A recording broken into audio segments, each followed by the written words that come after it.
Let us pray. Almighty God, we ask for your blessing and wisdom upon this Parliament.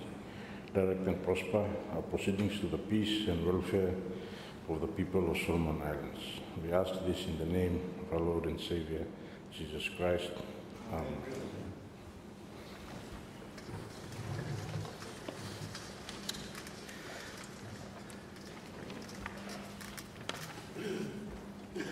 Thank you. Parliament is resumed. Asking and answering of questions. Thank you. Question number 47 to be asked by the Leader of Opposition and MP for Aotearoa. Honourable Member. We, Mr. Speaker and Paio. Sir, question 47, again, Hemi Golo, my good friend, the Minister for Health, and Hemi Riddle Sim, how many surgeons are working in the public health system? Where are they serving? How many are needed? And what steps are being taken to increase the number of surgeons working in the public health system? Thank you, sir. Thank you, Honourable Minister for Health and Medical Services. Thank you, Speaker. I wish to again acknowledge and thank the MP for Aotearoa and the Opposition Leader for the question raised this morning. Mr. Speaker, relating to question A and B, as of October 2025, the Ministry of Health and Medical Services has a total of 17 practicing specialist surgeons in the public sector with the following breakdown. And as per their location of services, Okada General Surgeons, Imigarem 6, Fofala Lo NRH, National Referral Hospital, 1 Hemlock Gizo Hospital, 1 Hemlock Luffy Hospital.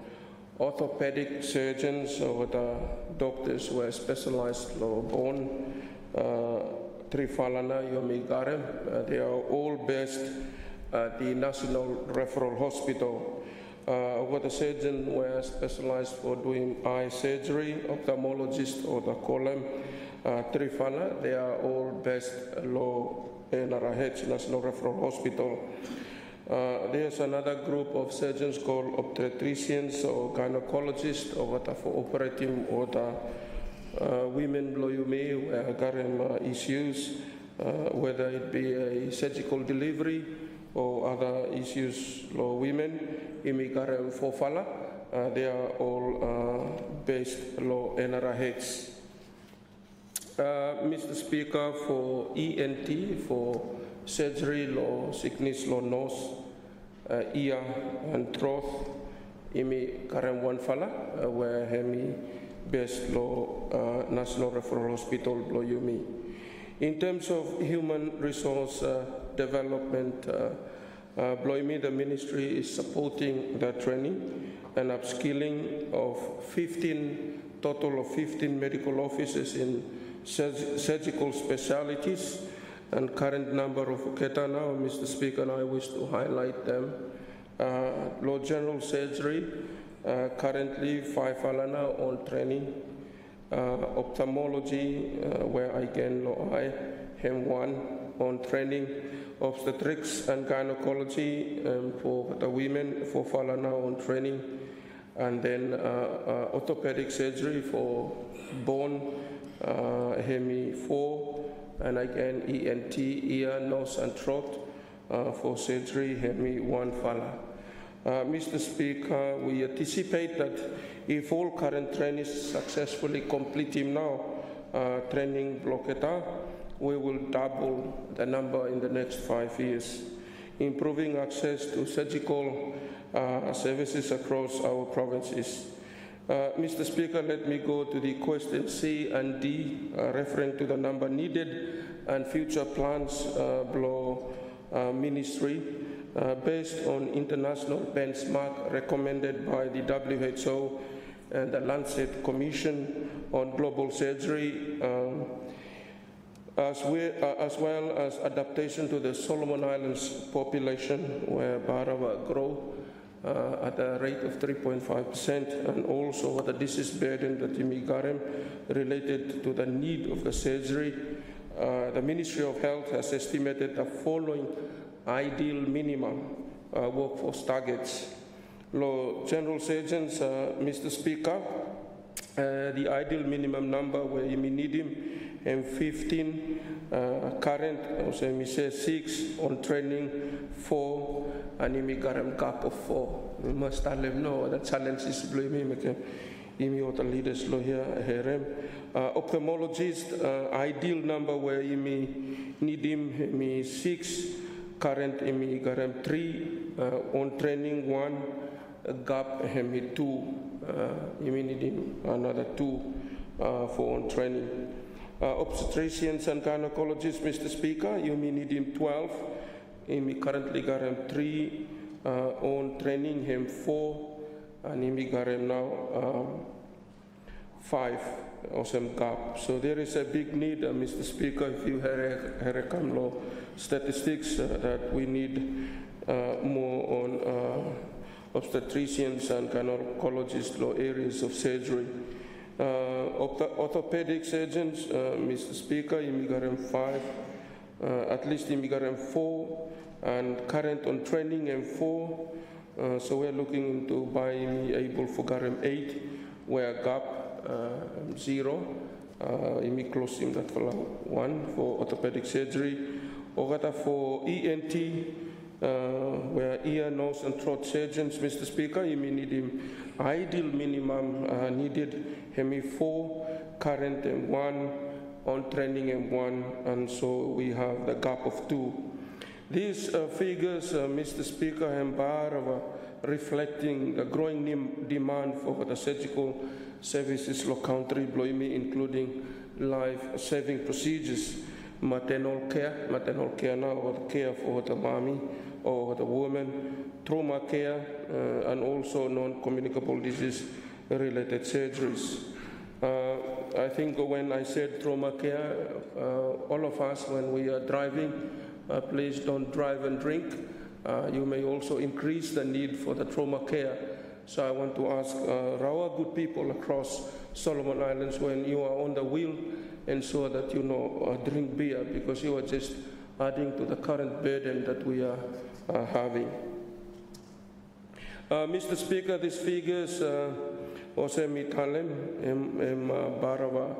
one of the issues that we are having, and I'm acknowledging the opposition leader for raising this question. Let me also inform this House, Mr. Speaker, that the National Referral Hospital 2022 to 32 10-year specialist planning provides a clear structural pathway for the professional development of surgical doctors, recognize the need for the robust tiered training to meet the evolving demand of healthcare. This framework, Mr. Speaker, is composed of three progressive levels, each designed to cultivate a new generations of skilled practitioners, which also fostering advancing surgical expertise. So 3 levels, let me just summarize it, Mr. Speaker. One is diploma, and then another one has master's level. So level 1 is diploma, level 2 is master's program, and then you may say super specialist or subspecialist. So subspecialist is you are having like what cardiologists, cardiological surgeries can be performed by subspecialists. So those are the 3 levels where I try to talk about in statement, Mr. Speaker. Mr. Speaker, before me close, me like for taking this whole opportunity for thanking all the surgeons law country for the passion and the duty that they have. They are very important people, and I'm glad that on the other day I have the opportunity to acknowledge and thank to the anesthetists that are working surgical rooms, surgeons can't work without anesthetists, and anesthetists cannot work without surgeons, Mr. Speaker. And I'm glad that this question is brought before this Parliament, and I want to thank them. for their efforts. In my medical school, Mr. Speaker, I have the experience of standing 38 hours in surgical rooms, and I know how it really feels to be in the theater. You know, you miss your family.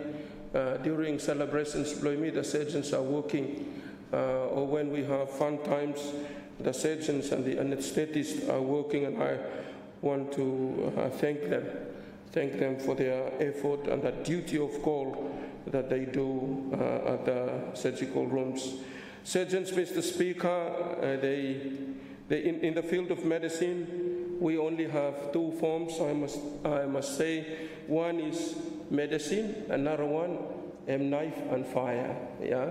So surgeons over the Hilimiumi with them knife and fire. Knife is the scalpel, fire is the cauterization. So they cut and block by bending your tissue. So when I was in the surgical room, I always said, "Babaki usemden, hemna how me full block him or the bleeding." So those are some of the things to which leaders here did me like for informing me. And let's take the time to acknowledge those doctors that are working during odd hours. Even when there is a need in the emergency time, they stood up and worked to give the second chance to life. Once again, I thank the opposition leader for the opportunity that I could talk about the surgeons, and I thank you, Mr. Speaker, for giving me the floor. I thank you. Thank you, Honourable Minister. Honourable Leader of Opposition. Thank you. I do thank the Minister for informative response. Lo side logo the orthopedic surgeons logo the manlo bone. The Minister say no any gap any field, but I know he also said that everyone lo here lo number 9 no. So there is no plan to decentralize that service to at least Gizo and Kilifi or perhaps beyond. Thank you, sir. Thank you, Honourable Minister. Thank you, Speaker, and thank you, Opposition Leader. Yes, it is a need in the rural areas. Him no must say futuristic when we say there is no gap. Yeah, no, every health workforce, by me say me gap no more. I thank you for raising that.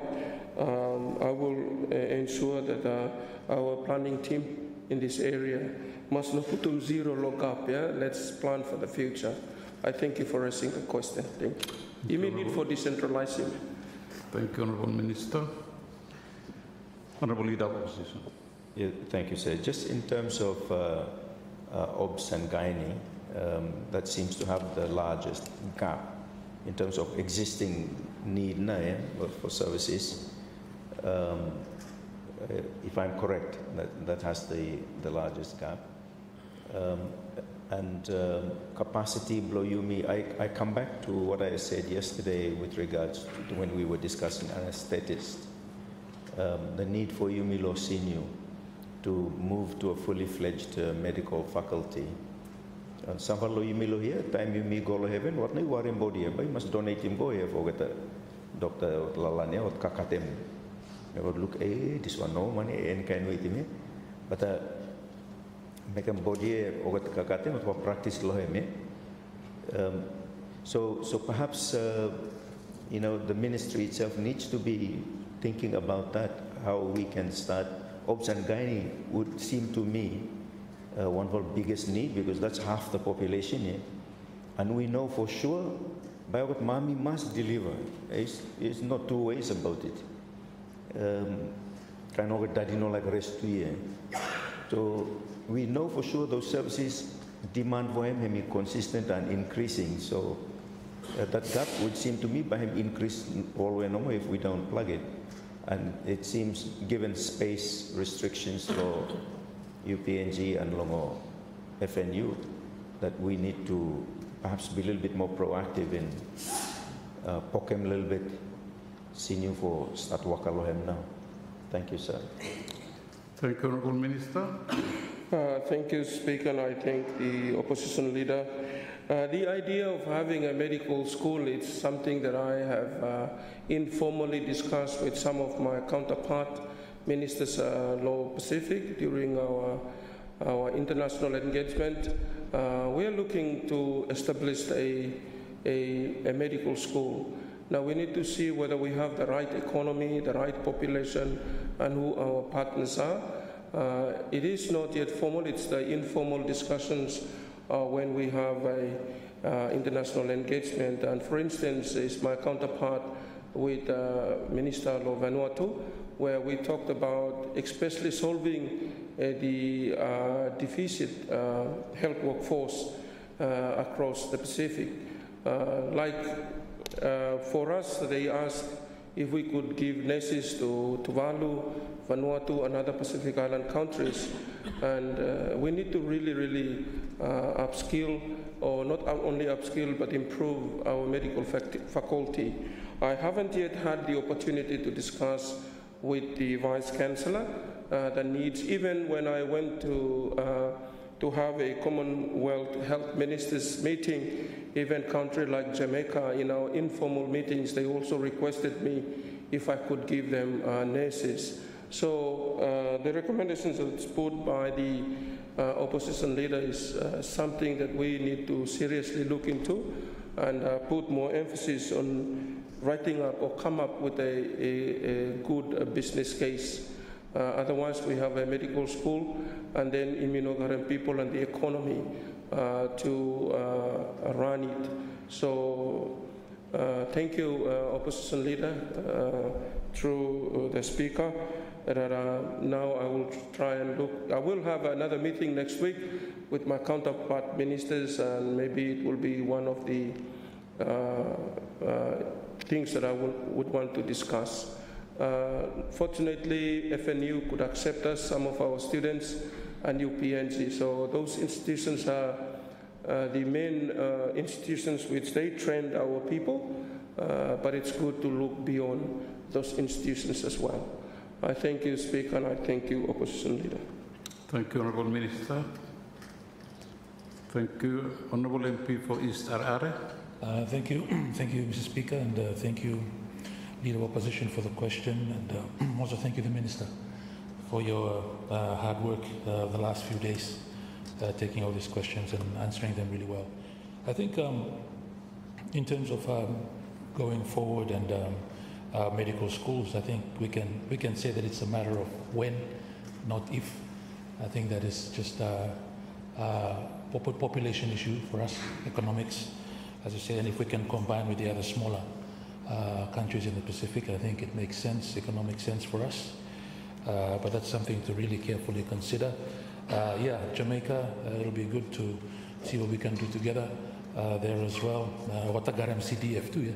So maybe we can learn from their CDF program too, that they've had perhaps longer than us. In terms of the question, Mr. Speaker, is with regards to, we're talking about those surgeons that are in the public sector, as it were, but then there are others that perhaps in the private, that perhaps also lend their skills, when the time comes, or what is the arrangement for that as well? Some fellow where might be specialist in certain fields, and then there's certain surgeries needed. What is the arrangement there to engage Solomon Islanders who are perhaps private practitioners, but have the skill sets to do a certain specialist kind of surgery? What's the arrangement?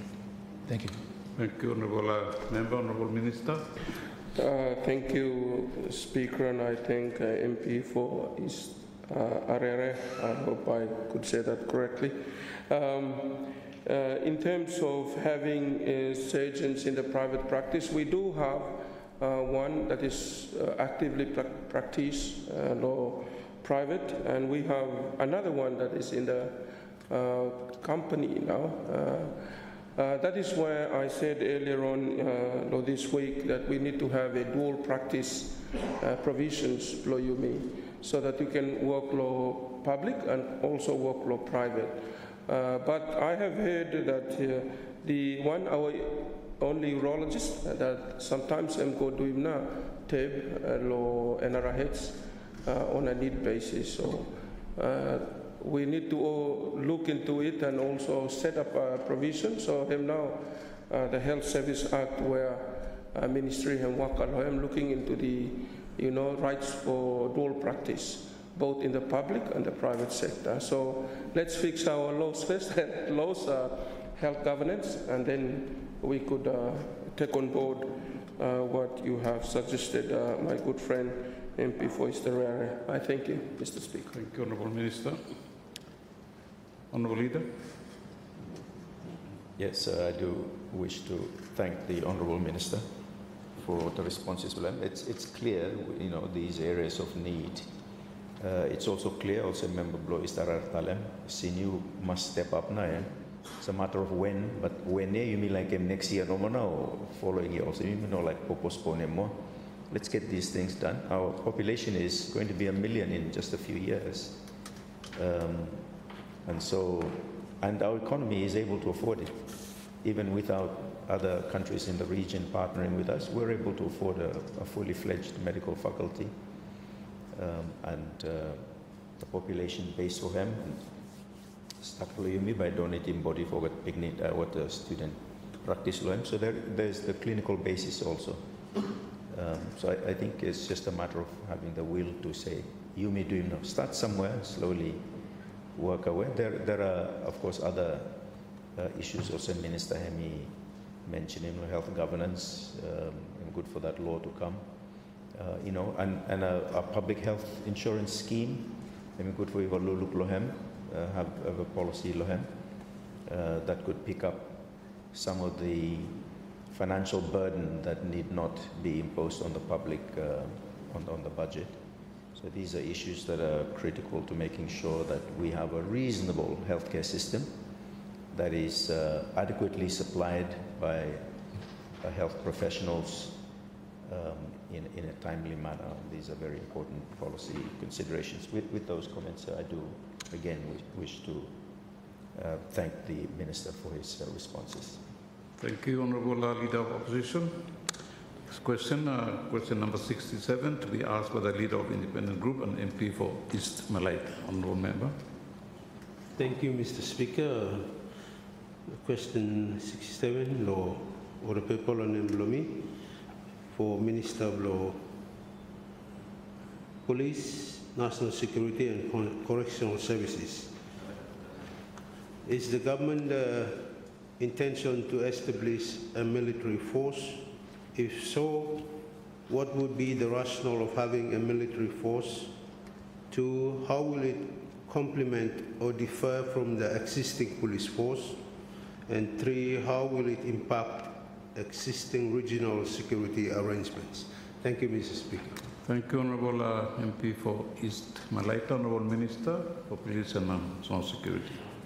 Thank you, Honourable Speaker, and me like to also thank him to Honourable Leader of the Independent Group and Member of Parliament for East Malaita, Deacon Honourable Manasa Mailanga, for very important question that I believe have been very important for me understanding, but importantly sharing information that the people believe me throughout law, beloved country believe me law, understanding what the government believe me today and me doing. And so in relation to part A of the question, is the government intending to establish a military force? Honourable Speaker, the government has initiated preliminary policy work to explore the establishment of a Solomon Islands Defence Force. This initiative is being approached cautiously, strategically, and transparently as part of the broader implementation of the national security strategy that we have launched earlier. Sir, let me emphasize that this is not an attempt to militarize our nation, but rather a long-term nation-building effort aimed at enhancing Solomon Islands' resilience, sovereignty, and self-reliance. The intent is to develop a defense capability that allows our country to better respond to natural disasters, border security challenges, and maritime threats, areas that currently stretch the capacity of the Royal Solomon Islands Police Force. Part B, 1, what would be the rationale of having a military force? Sir, the rationale for establishing a Solomon Islands Defense Force is grounded in the national aspiration for self-reliance and sovereignty. The principle that the security of Solomon Islands must be owned, led, and sustained by Solomon Islands. A very tough aspiration I am called for, but impossible for achieving, Mr. Speaker, sir. Our people have voiced through consultation under the National Security Strategy about their desire for a country that can stand on its own, defend its borders, and respond to crisis without over-dependent on external intervention. Our national experiences, sir, past, ethnic tensions, Bougainville crisis, the social unrest, those that you may be experiencing, clearly demonstrated the limitation of our current institution and the high cost of relying solely on policing or outside assistance during national emergencies. Therefore, the establishment of a defense force is a strategic forward-looking investment in national preparedness and resilience. It seeks to fill the existing capability gaps in maritime surveillance, border protection, disaster response, humanitarian relief, and national emergency management. Point B, number 2, how will it complement or differ from the existing police force? Sir, Royal Solomon Islands Police Force will continue to be our first line of defense. The principal institution responsible for law enforcement, maintaining internal security and public order. The proposed defense force will complement, not replace, the RSIPF. Its focus will be on non-policing roles, including national and maritime security, humanitarian and disaster response, and national emergency support in circumstances exceeding policing capacity. To ensure clear functional boundaries, the government will, of course, introduce in the future, still a long process to go, a defense legislation and a national security coordination framework, whereby I'm providing legal and operational demarcation, clear boundary between RSIPF and the Defense Force. This framework will also ensure civilians' oversight, accountability, and professionalism across both institutions. B, the third aspect of that question, where I'm saying, how will it impact existing regional security arrangement? Mr. Speaker, sir, Solomon Islands hereby remain fully committed to its regional and bilateral security partnership and will continue to honor all existing security agreements and cooperation framework. The establishment of a defense force will not undermine this relationship. Rather, it will enhance our contribution to regional stability and collective security. Sir, Solomon Island recognizes the value of regional solidarity and collective security.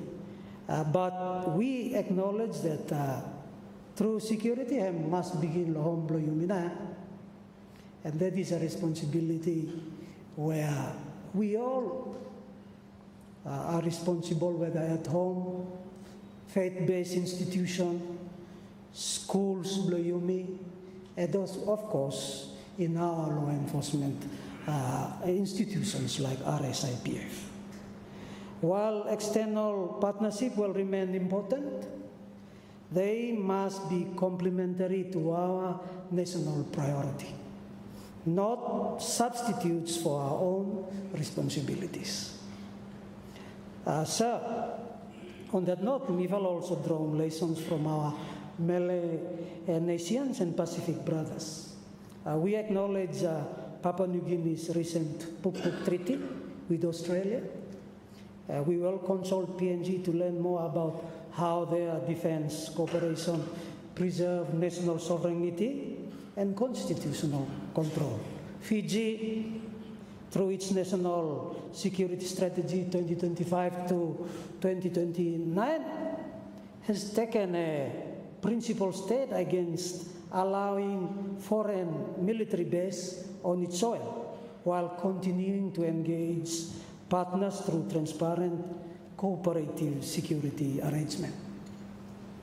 Tonga, for instance, under its defense cooperation program with Australia, has successfully developed its maritime and humanitarian response capacity, while retaining full national control over its forces.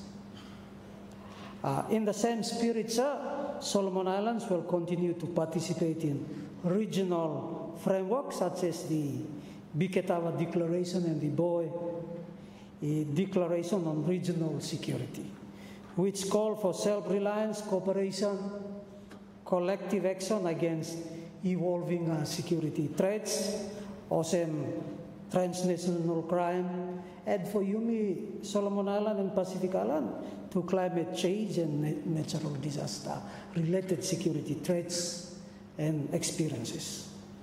So, the establishment of a defense force will be a pace, not something perhaps just happen overnight. It might be not in the life of this, definitely not in the life of this House, and maybe not law term, law minister, law, or police too. Long term, national endeavor pursued with care and accountability. So, sir, this initiative here is not about militarization, about nation building and development, preparing our country for future challenges while maintaining peace, law, and democratic oversight.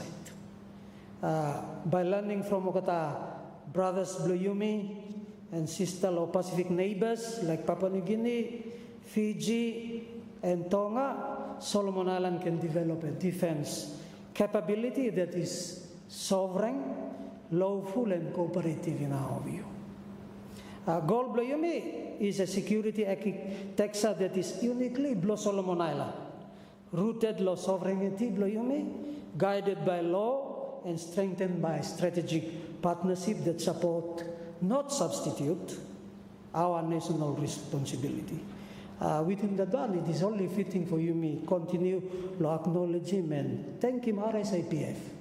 Since independence now, try for maintaining law and order, given some of the sentiments like increase of our population, and Yumi like for pursue socio-economic development, and good for government and start look this particular policy and see through consultation and of course working with all leaders and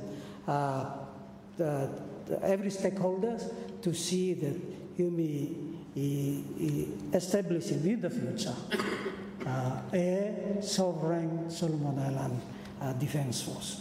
I thank you, Mr. Speaker. Thank you, Honourable Minister. Honorable MP for East Malaita and MP, Leader of Independent. Thank you, Mr. Speaker, and thank the Minister. We just like for supplementary question on listening to his answers to the questions, Mr. Speaker. So I mean that government have taken seriously the policy that looking at setting a defense force from now on, but later now, after after I'm ban or whatever, minister. So it means up Nara House now, means the next 4 years or something else. It just like for Minister for clearing that one no more. Mr. Speaker, thank you. Thank you, Honorable Minister. Thank you, Mr. Speaker, and I thank the leader of the independent group for that follow-up question. I think my statement me emphasizing that it's a process where we don't fix a time frame for it, but we recognize the urgent importance of you may walk through lot of processes. So for now, we are at the policy. We are developing a policy whereby soon current concept and ensure that it will follow through local processes will be mixed. So there's no fixed time frame, but the agency is there given the evolving security challenges we face here. Thank you, Mr. Speaker. Thank you, Honorable Minister. Thank you, Honorable MP for East Choiseul. Thank you, Mr. Speaker. And thank you for the answers, Mr. Speaker, Minister. The discussions law this matter may take place already under the DCGA government discussions. We may start to hold with the Commissioner of Police will look this arrangement. So I guess that's where the question come. Discussions are up and come finished, but why now? But no, seriously we look at him. So, but we may have more answers, below, Minister. Of course, we need to. And we can understand, I guess, the cautious approach in taking notice on Mr. Speaker, the learning from the experiences that we got in I think, crisis in Olsen. It's like a lesson for learning from this one. So we can understand the cautious approach that you may take him that matter before you may go seriously into establishing a defense force that the sovereign government by got control over it. I think the control issue will be very important here. That the government must get control of the military force. And also, so the origin is for me question and maybe the Prime Minister will by me help out. And if you look at the population of this region, Mr. Speaker, it is predominantly made up of Melanesians. So we made up close to about 95% of the population of this region. So when you talk about this region, you actually talk about Melanesia. Melanesia got a problem, the region got a problem.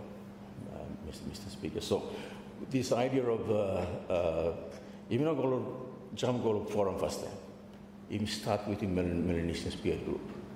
There was talk of you may look at the Melanesian military force or something, or some kind of defense arrangements that he made up of the 5 Melanesian states, the region, Mr. Speaker. And I don't know where it is now, and now we started to talk about the region now.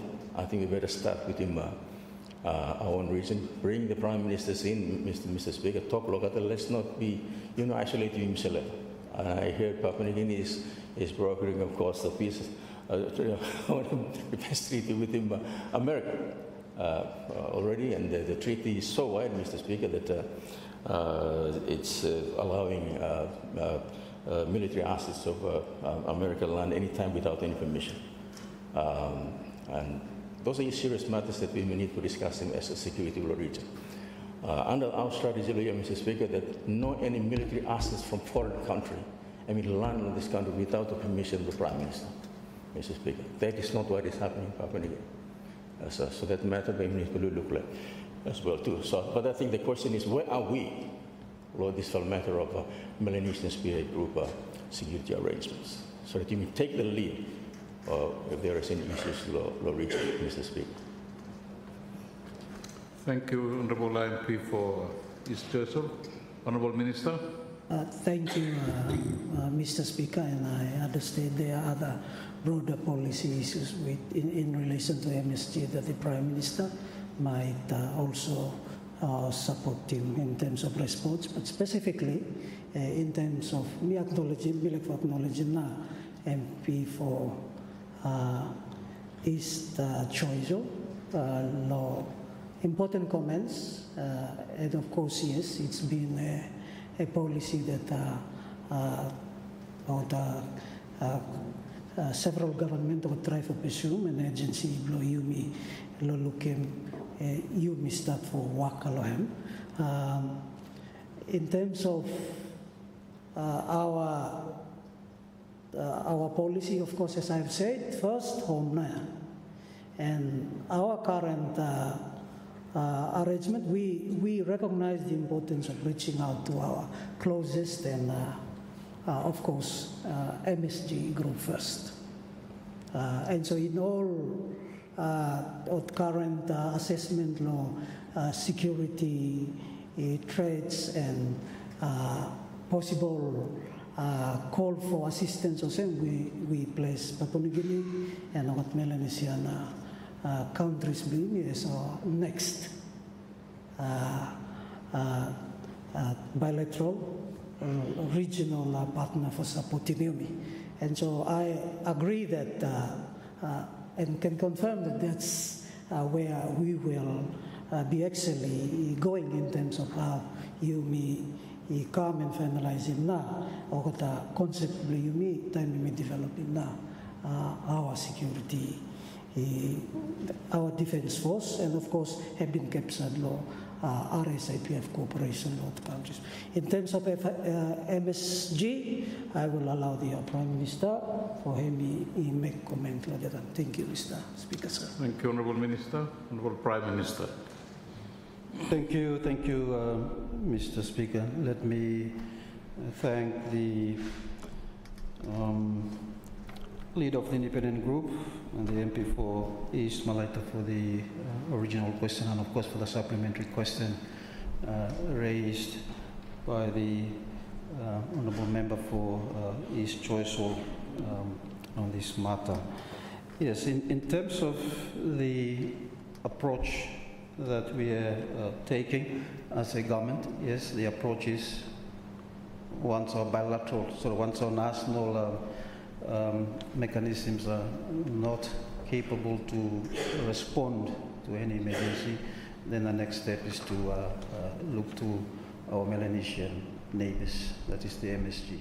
So we have arrangements currently with Papua New Guinea in terms of police deployments. We also signed on the margins of the ECS forum the security arrangement with Fiji.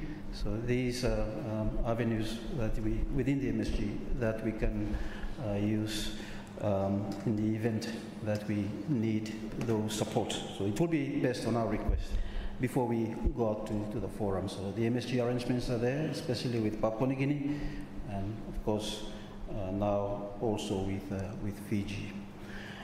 In terms of the defense arrangements, Papua New Guinea and Fiji, of course, they have defense forces, Solomon Islands, and Vanuatu does not. So that is also the gap in terms of the discussions.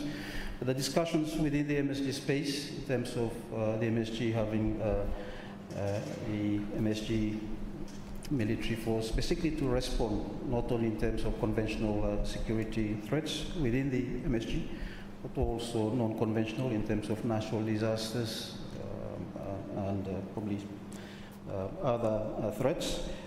That has been an ongoing discussion for the last number of years. I take the point that we probably need to step up on the discussions, but the gap is there. PNG, MGARM Defense Force, and Fiji, Solomons, Vanuatu, I think paramilitary or TAGARM. So that's also, hence the importance of the work that Minister of Police and Talent, in terms of the need to look at the defense force of our own, as the MP for East Choiseul and Talem rightly, there has been discussions on this over the last few years, and that is why the question came from the leader of the independent group. I think that cautious approach is important, so that it's not only about the numbers, but also the cost in terms of sustaining these arrangements. At the moment where we are now, while this preliminary policy work is ongoing, we are at the stage of even capacitating the capacity and the capability of the current RSIPF, both in terms of numbers, but also in terms of skills, logistics, and also. But the MSG discussion, in terms of an MSG military force, is an ongoing discussion. But it will also depend very much on how ready we are. And in our case, we are yet to reach that level where Papua New Guinea and Fiji and Garam. Of course, Papua New Guinea has other arrangements with other partners with the US. That is their own bilateral arrangements in terms of allowing other partners to come in with military equipment. So that's an internal arrangement for Papua New Guinea. But we do also need to look at those arrangements and again learn from those arrangements as well. So, Mr. Speaker, those are important policy discussions. But after policy, of course, the next stage is the legal framework, the bill. If we are going to have a defense force, then we'll have to have a defense bill going forward that will provide a legal basis for us to have the defense force. Thank you, Mr. Speaker. Thank you, Honourable Prime Minister. Honourable Leader of Opposition. Yeah, thank you, sir, for the opportunity to just say a few words, contribute. It's a very important topic. I appreciate the cautious approach that is being taken. I just want to make 3 points. One is, of course, also Member Blow East Choiseul and Talem. We must learn from our own civil conflict. And you know, Fiji, of course, there has been a number of coups where military are directly involved. And New Guinea, time over no pay allowance of money, all can go to parliament. So, what's something here? Policy must address it. How do we make sure this would never happen? And also, Member Blow East Choiseul Talem, civilian control of a defense force is critical. To make sure that they are accountable to Parliament in the final analysis. But meeting him also, the policy would hinge on that aspect, how we make sure it never happens, and of course the economics of it, whether we can afford to do it, when can we afford to do it. And of course, you know, something and start knowing and start big here, and start small and then grow, and we feel our way through it. But given our financing of the RSIPF, the constraints that we face, obviously those issues must be considered. So meeting him twofold issue now, he must determine when, the question of when. The third issue, of course, is as you are continuing to cautiously explore this, continue to beef up the RSIPF, continue to resource it, to make sure that it can do all of those issues until such time that government's made the decision and legislation has been enacted, and then some of those services can then be moved to an appropriate platform. But in the meantime, let me good that the policy discussion is happening. Finally, I would like to just say, sir, that Holem white paper, you may discuss in first time. Come to Parliament. No, where to go Parliament is right at the end of it. Time him come to Bills Committee and then come for you, me debate him here now. This issue is so critical that you, me, now representatives must help to together inform it, influence it, mold it, shape it, right from the word go. So once you are clear, whoever is looking at all these issues, about what is the scope and the controlling parameters of this policy, bring it. Can you maybe workshop him so we we understand it and can contribute to it in the initial stages before he may go out to perhaps a broader set of consultation processes. Those are just a few comments I wish to make, sir. Thank you. Thank you, Honourable Leader of Opposition. Honourable Minister.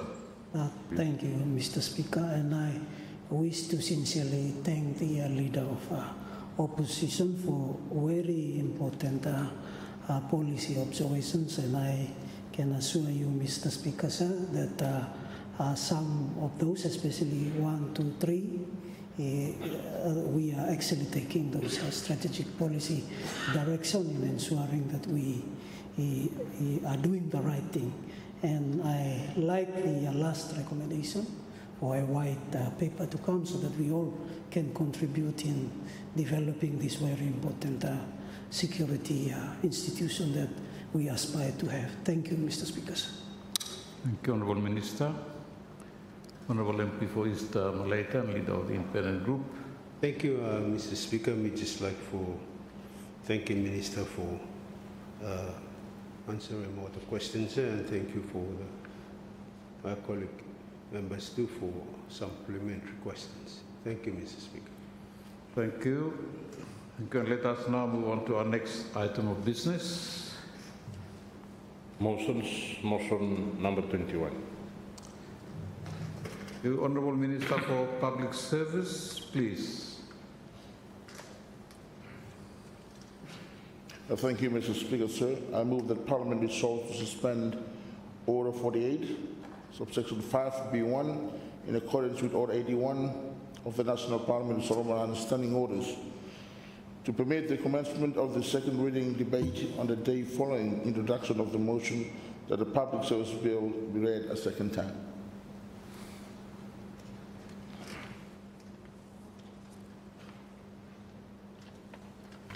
Yeah, thank you, Mr. Speaker. This motion may move for allow now the continuous debate along the Public Service Bill 2025. Thank you, Mr. Speaker. Thank you, Honourable Minister.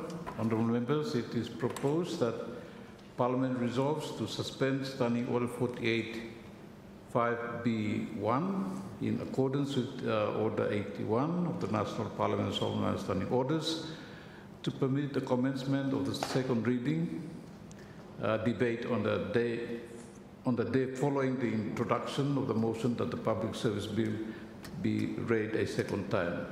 Does any member wish to comment on this motion before I put the question? Thank you, Honourable Leader of Opposition. Thank you, sir. As usual, I try and discourage suspension of standing orders. Sir, but in the circumstances, by no have any other business to deal with in the interim, if we were to adjourn for the number of days before debate himself happen after second reading by the Minister, and therefore we have no issue with the motion to suspend the order. Thank you. Thank you, Honourable Leader of Opposition. Thank you, Honourable MP for East Choiseul. Mr. Speaker, thank you very much. I will speak in support of the motion too. Originally, we have some issues, and I think we've clarified that with the Attorney General. Some typing errors in the report make reference to the Public Service Act 1998. There is no such act. List of other legislations, believe me. The Public Service Act is kept 92, of course, and the date it was gazetted is 1988. And again, another amendment was done to it in 1989. So there's two, 1988 and 1989. So there's no such act as Public Service Act 1998. So we cleared that with the Attorney General. That the act I'm straight now make reference to Cap 92. So that's according to the Attorney General, that's all that is needed for this whole act. I'm straight now, Mr. Or the act that repealed the Cap 92, Mr. Speaker. So that's the explanation we got from the Attorney General. The other issues, of course, I think that was was flagged very well during the committee by the questions on where the general orders will be and also many regulations also, because those are things that actually make municipal act work, Mr. Speaker. As during nowadays, Mr. Speaker, we have this administrative training center where everyone goes to learn and go learn GO and learn over the regulations as well, and the chief administrative officers, Mr. Speaker, you cannot write a letter. You write a letter, you must reference him to the GO now.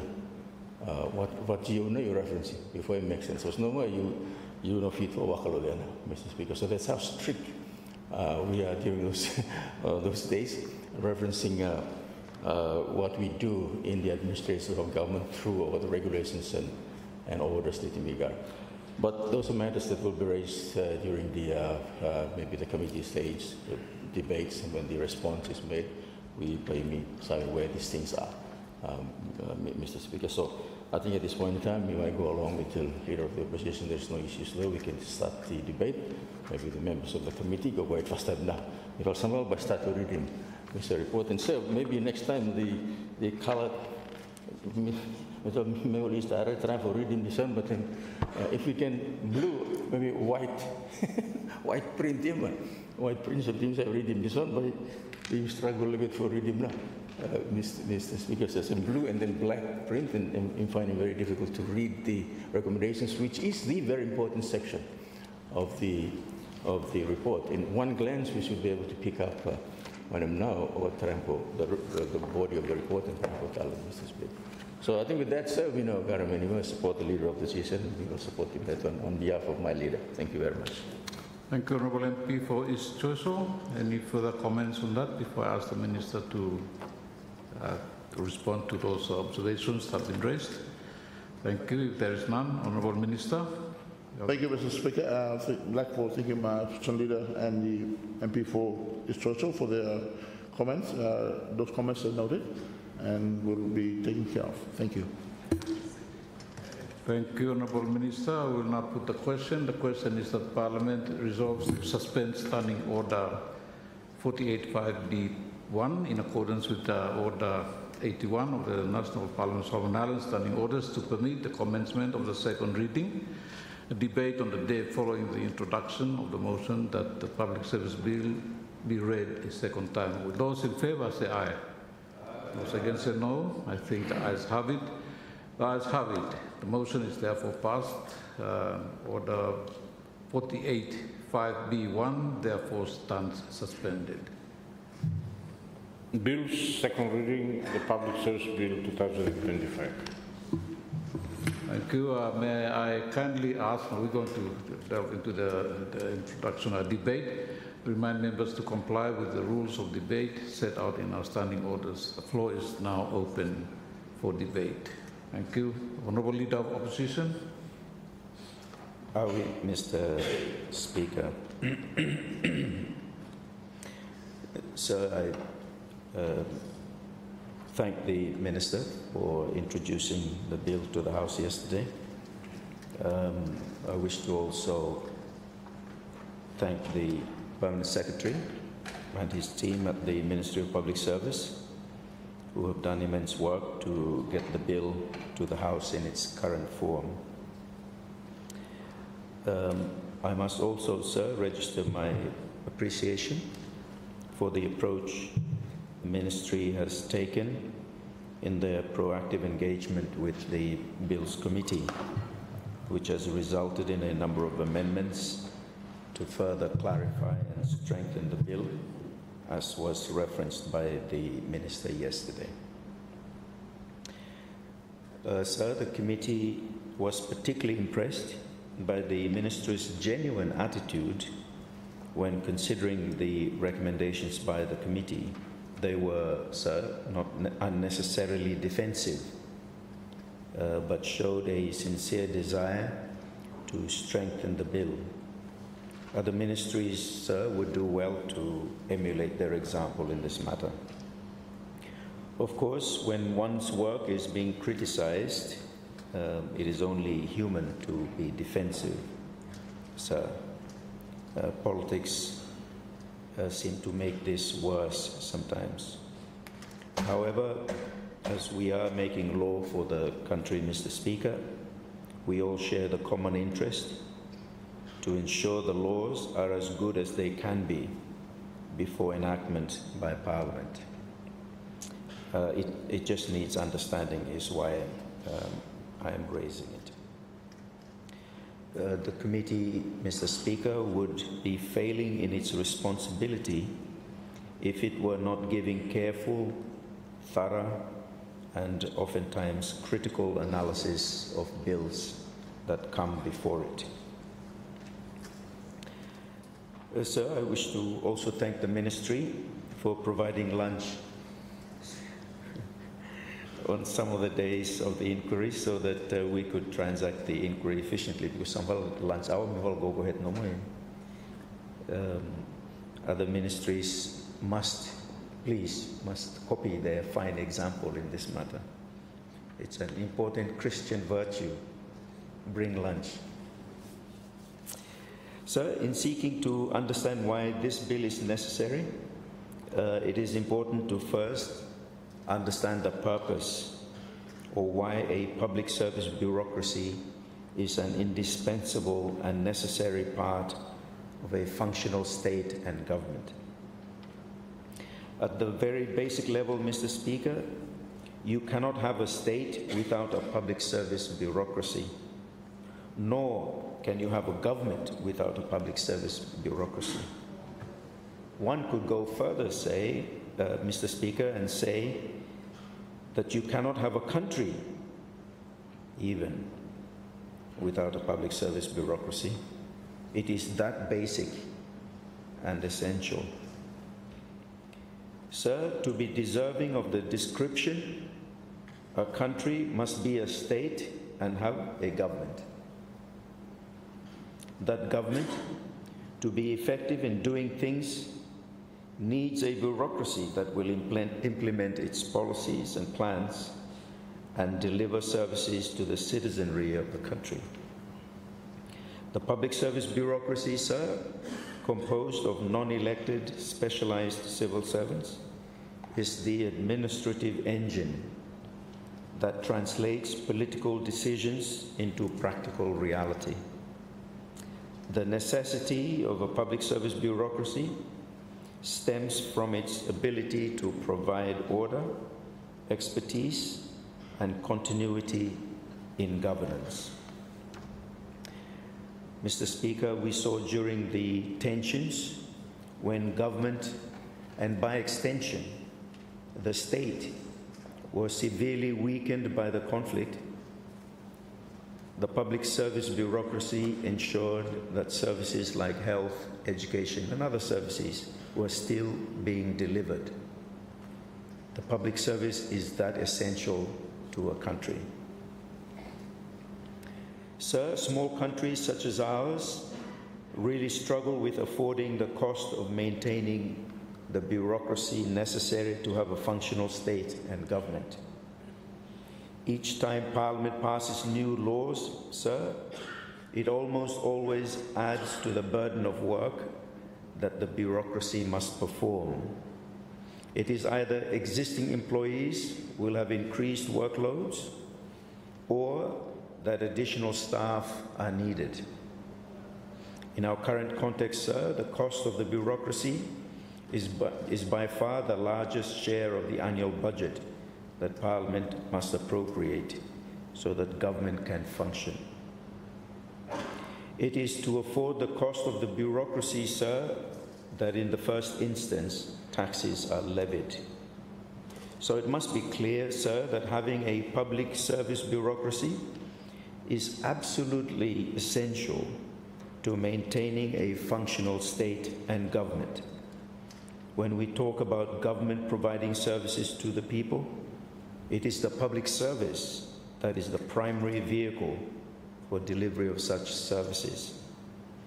This is why, Mr. Speaker, we must take an active interest in ensuring that this bill will provide for building a fit-for-purpose public service for Solomon Islands.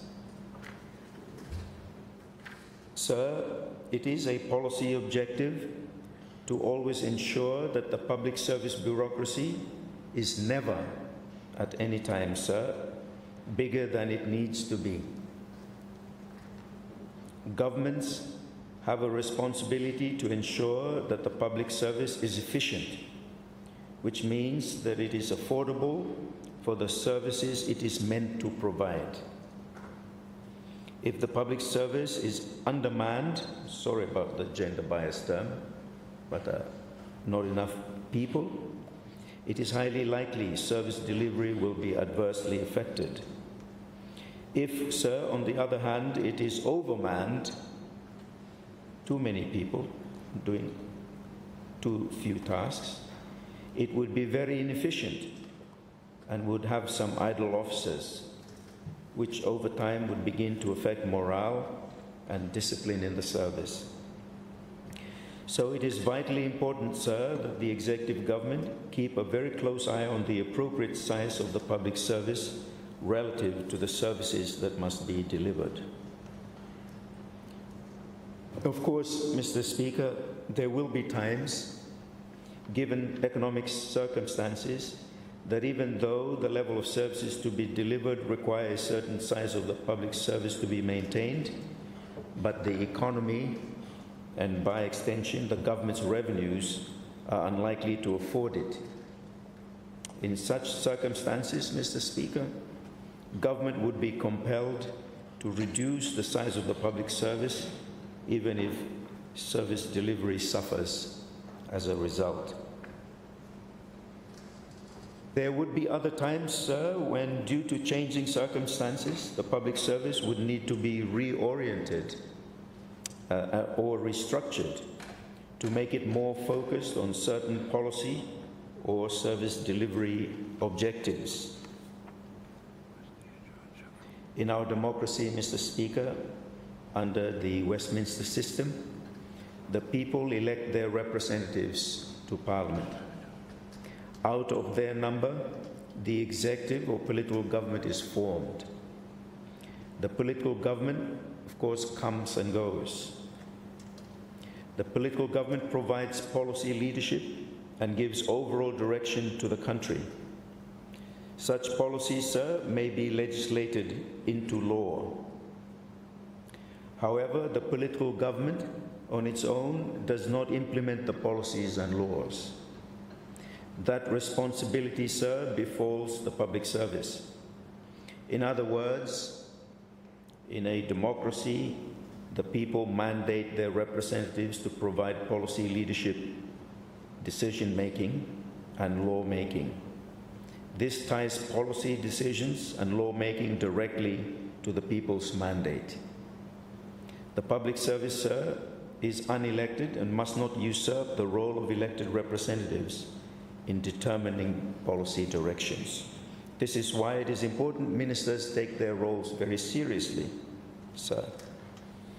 It is why cabinet is very, very important to our system of government.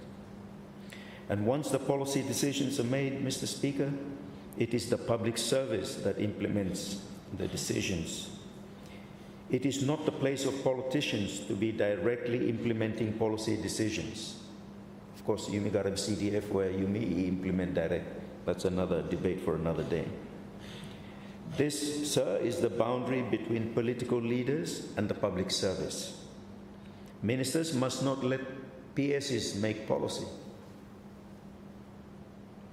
Sir, it is an important boundary that must be respected by both for our system of government to work effectively. We have encountered, Mr. Speaker, too many instances when this boundary has been deliberately breached, and in almost all those cases, some abuse of powers occurred.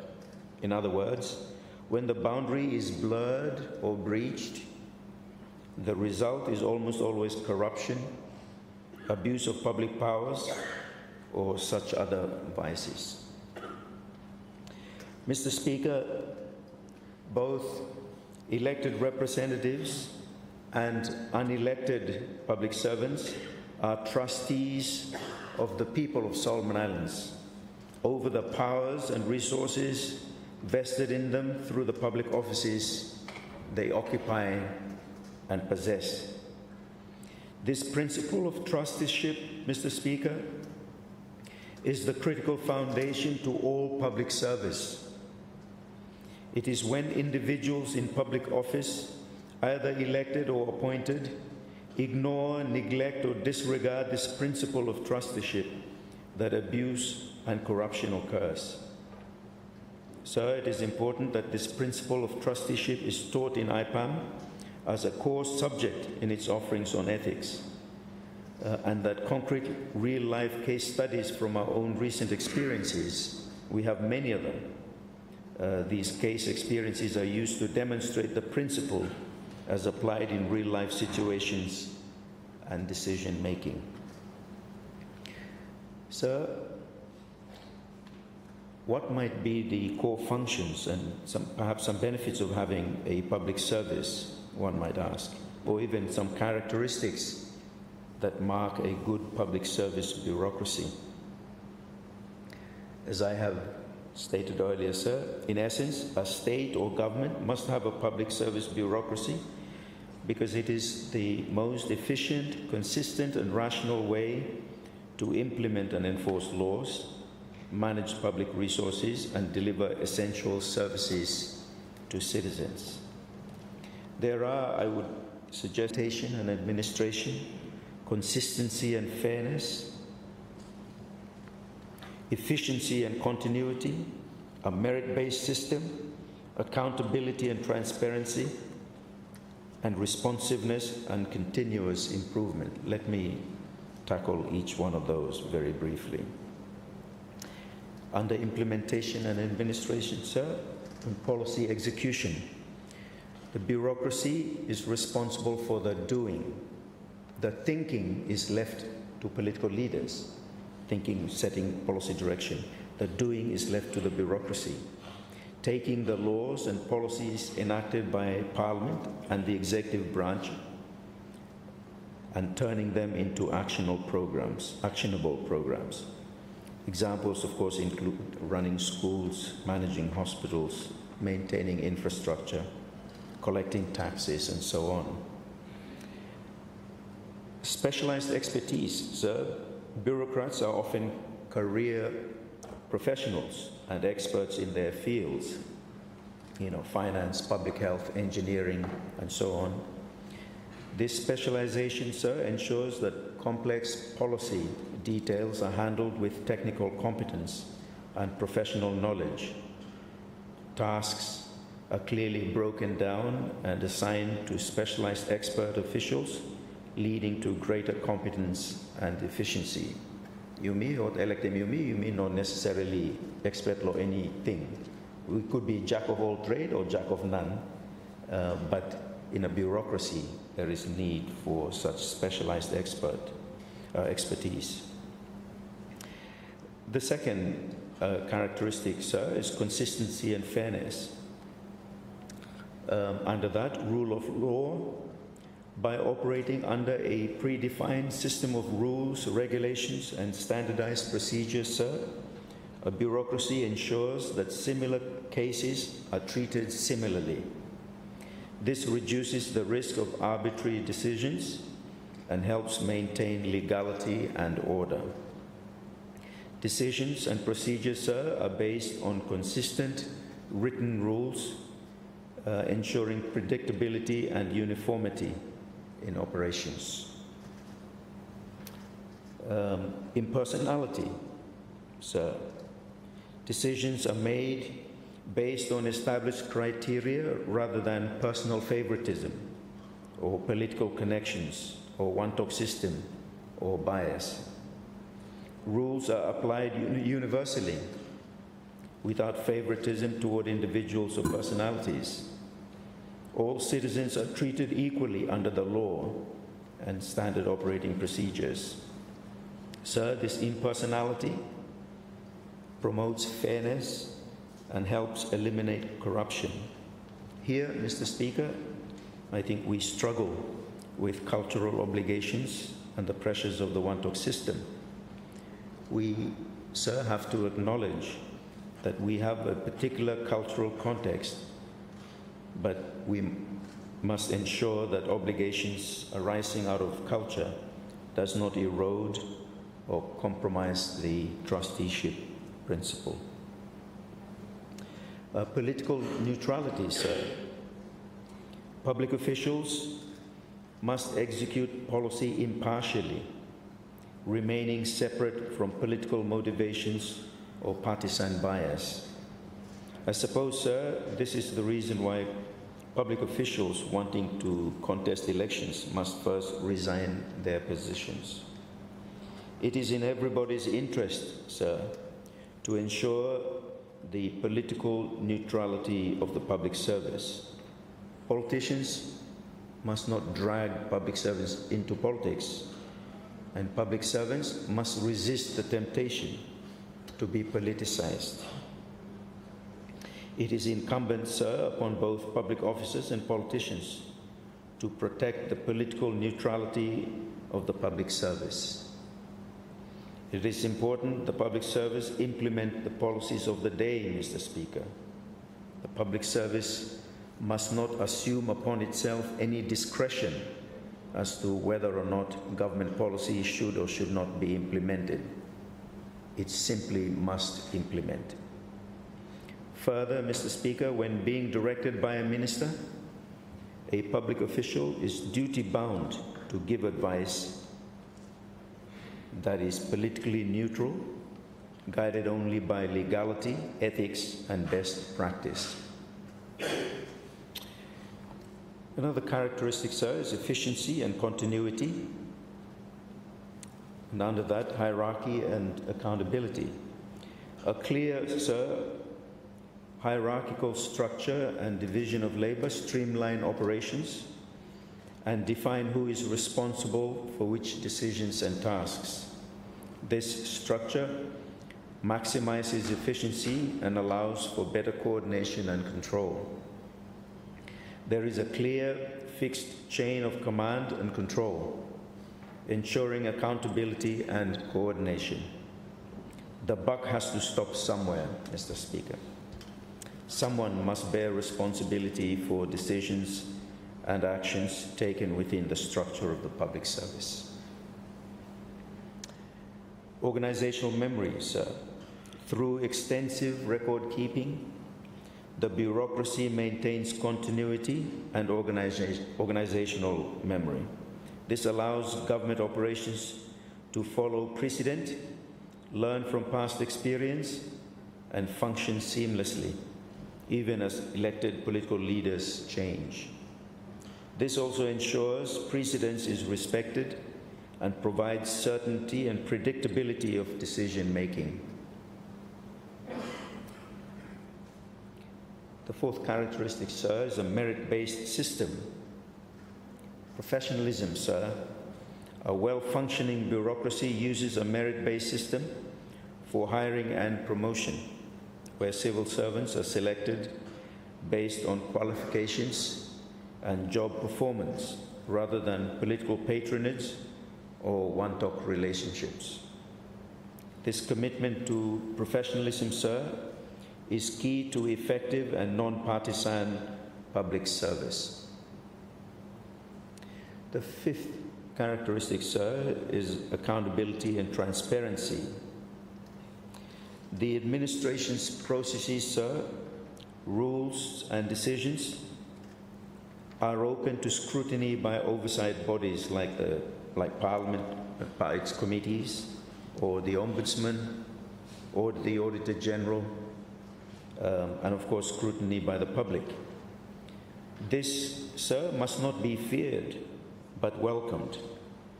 It is important, sir, that public officials, in exercising public offices and public powers, do so deliberately under the knowledge that their decisions, sir, and their actions are subject to oversight and regular inspection. It keeps everyone honest, Mr. Speaker. Officials are held responsible for their actions. Written records, sir. All official acts, decisions, and rules are recorded in writing providing a basis for continuity, audit, and legal accountability. Public officials, Mr. Speaker, must never act on verbal instructions or directives, especially from ministers or politicians. A public official who is given a verbal political directive or ministerial directive must demand that the directive be put in writing. This, Mr. Speaker, has been an area of corrupt decision-making in our system for quite some time. Rule of law, Mr. Speaker.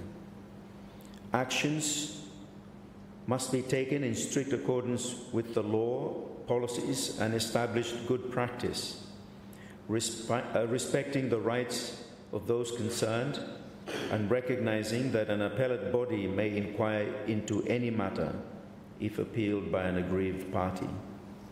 Sir, decision-making under the knowledge of the right of appeal is helpful in moderating such decisions and ensuring they are within the bounds of law and good practice. The sixth characteristic, sir, is responsiveness and continuous improvement. Sir, customer focus. The administration designs and delivers services with citizens' needs in mind, ensuring ease of access, clear communication, and timely, sensitive responses. Putting things right, sir. There should be clear, accessible mechanisms for addressing complaints and correcting mistakes or poor decisions. Continuous improvement, sir. That the public service actively seek to improve its efficiency, the quality of its services, and its administrative procedures by simplifying processes and utilizing up-to-date knowledge and technology. Sir, there seems to be a current fascination with the collection of personal data by various administrative bodies, application forms, arrival forms at the airport, departure forms, and so forth. Sir, public service must seek to discipline this urge for private personal data to the bare minimum needed for decision-making requirements. This fascination often merely adds to the paperwork rather than any real administrative benefit. Ethical behavior or integrity, sir. That public officials, sir, demonstrate high standards of integrity, honesty, and ethical conduct in their service.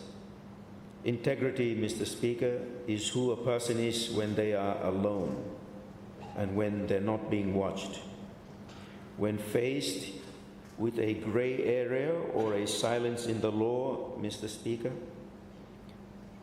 a person with integrity will err on the side of the spirit of the law, good precedent, because there is also bad precedent. So good precedent, good practice, common sense, and what is right. Such a person, sir, will definitely not seek personal benefit or benefit of an interested person from such a gray area decision making. Sir, as you know, favorite verse blue, Lord Jeremiah 17, verse 9. The heart is deceitful above all things and beyond cure.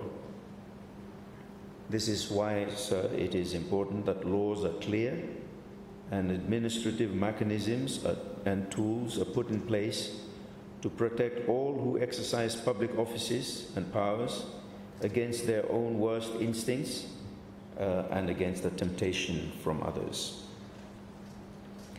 Mr. Speaker, for many years, we have struggled with the effectiveness of the public service. Productivity has been an ongoing challenge for many years.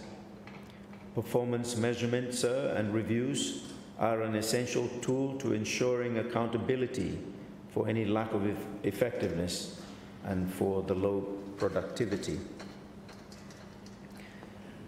Some progress is being made on this matter, Mr. Speaker, perhaps too slowly, but I do see progress. It gives me hope, Mr. Speaker, that the potential for growth in the public service is good, and this bill provides a good legislative framework to facilitate such growth. As in all organizations, Mr. Speaker, ethical and competent leadership is essential to ensuring the public service fulfills its potential and delivers services. It is therefore important, sir, that such leadership is identified early, cultivated, nurtured, and mentored within the public service. IPAM, sir, is obviously an important tool in this endeavor, although perhaps not the only one. There is need, sir, to consider making IPAM more arm's length from the Ministry of Public Service so that it can attract and maintain the talent and resources it needs and is able to conduct research that may be useful to the public service. And it may even go beyond merely overall public service training and look into more specializations required by various specialist units within the public service. Mr. Speaker, corruption in the public service is another of the challenges to many of the principles this bill is seeking to implement. The corruption, sir, is widespread, let's admit it, and undermines the professionalism, impartiality, and effectiveness of the public service. This is also, Mr. Speaker, there is also a significant financial cost due to the corruption. Even after the enactment of the Independent Commission Against Corruption legislation and the Whistleblowers Act, sir, corruption doesn't seem to be close to being arrested. Reports by the Auditor General that document clear abuses of public finances and in many cases fraud do not seem to attract any accountability whatsoever. This surely is a terrible indictment on our bureaucracy and the administrative system.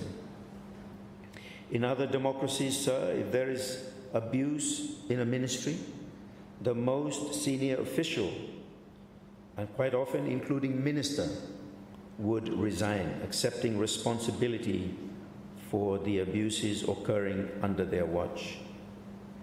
We simply do not care, it seems, Mr. Speaker.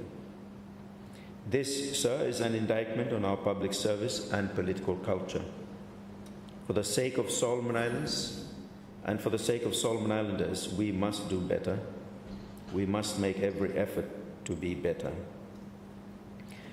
Sir, the trust of the people in their government is affected by the trust they have in the public service to deliver services in a timely and cost-effective manner. When the people see services delivered are of poor quality, yet see officials living beyond their means, it erodes their trust in government. When tenders are rigged or decision-making is prejudiced because of inducements, public trust is further eroded. It is in everyone's interest, Mr. Speaker, to ensure that the people's trust in their government is protected and advanced. Sir, the bill on its own will not overcome all of these challenges, obviously, but the bill goes some way to ensuring that these challenges can be met. Other legislation that is targeted at these issues must be made more effective and implemented to complement the proposals in this bill. Sir, members will be well advised to read the Bills Committee report to help in their understanding of the objects of the bill and to determine whether the clauses deliver on those worthy objects. Let me conclude, Mr. Speaker. Sir, I suppose what I have labored to say is, in essence, a good public service bureaucracy will aim to achieve the technical efficiency of a rules-based structure while being responsive, ethical, and accountable to the democratic and social values it is meant to serve. As we consider this bill, Mr. Speaker, it is important that we look to see if it provides for these characteristics in our public service. I support the bill. Thank you. Thank you, Honourable Leader of Opposition. Thank you, Honourable MP for West New Georgia and Wonawona. You have the floor, sir.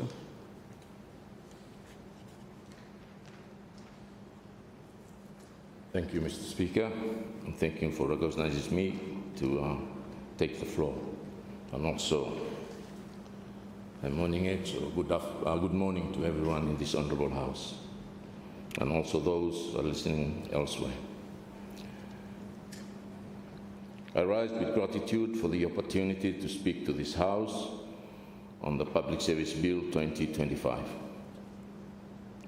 I wish first to acknowledge the Honourable Minister for Public Service and his officials for finally bringing this bill before Parliament, a bill long awaited, much discussed and deeply needed. Mr. Speaker, this is no ordinary legislation. It is the culmination of over a decade of reflection, drafting and reform effort. Yet it arrives in this chamber not as a mere administrative measure, but as a moral test, a test of whether we, as leaders and servants of our people, are ready to renew the conscience of governance in our land. For it is not the words of this bill that will shape our nation, but the spirit with which we live them. Mr. Speaker, the intention of this bill is noble. It seeks to modernize our public administration, to restore integrity and efficiency, and to align our services with the values of merit, transparency, and accountability. In short, it aims to build a public service worthy of the trust of our people. But reform, Mr. Speaker, is not achieved by the ink of legislation alone. It is achieved when law and conscience meet in harmony, when the rules written on paper are lived out in principle. We have written many laws in this country, yet too often their powers have stopped at page. The Public Service Bill must not become one more addition to that pile. It must be a living law, one that breathes through the conduct of our public servants and the commitment of our leaders.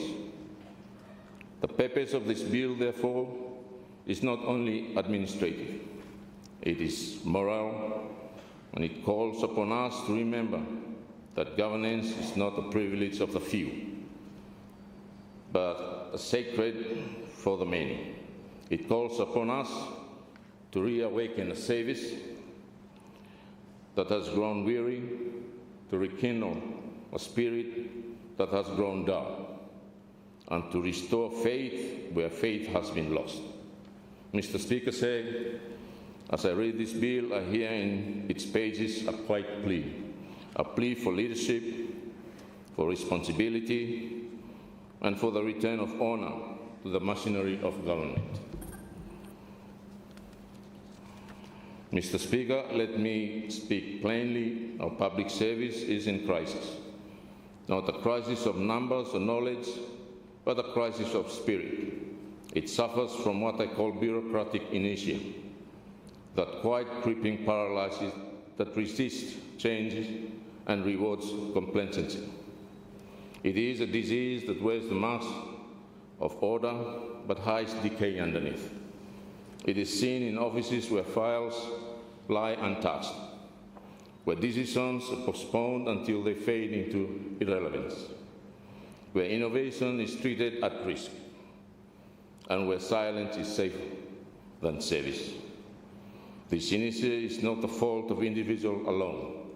It is the inheritance of a system that has lost its moral compass. It is a system that has too far long rewarded attendance instead of output. obedience instead of initiative, and connections instead of competencies. Mr. Speaker said, we cannot reform what we tolerate. We cannot modernize what we excuse. The time has come to break the spell of inertia and to demand movement. Movement towards performance, movement towards excellence, and movement towards accountability. Let this bill be that movement.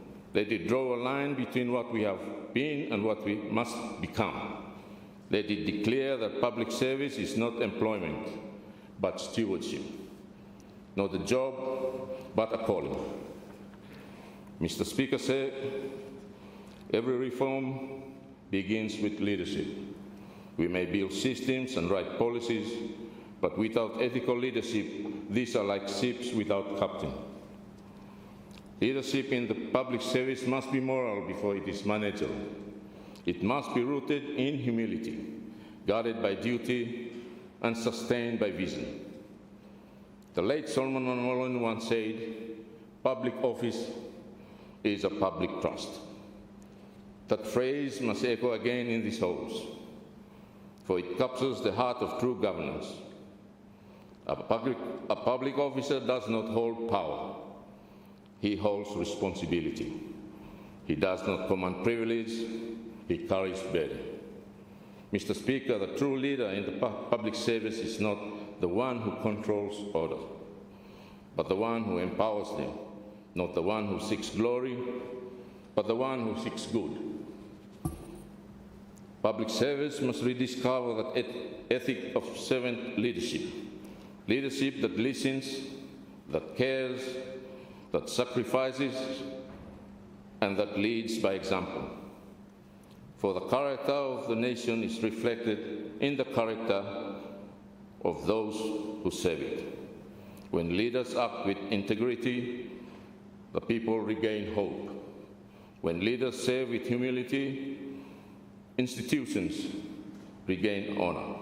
Mr. Speaker said, leadership is not about having the loudest voice. It is about having the clearest concerns. Mr. Speaker, as members are aware, the Bills and Legislation Committee undertook a thorough inquiry into this bill. The committee findings were both illuminating and concerning.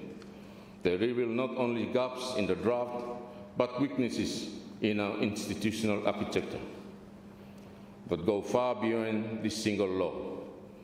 Allow me to summarize several key matters that must guide our consideration.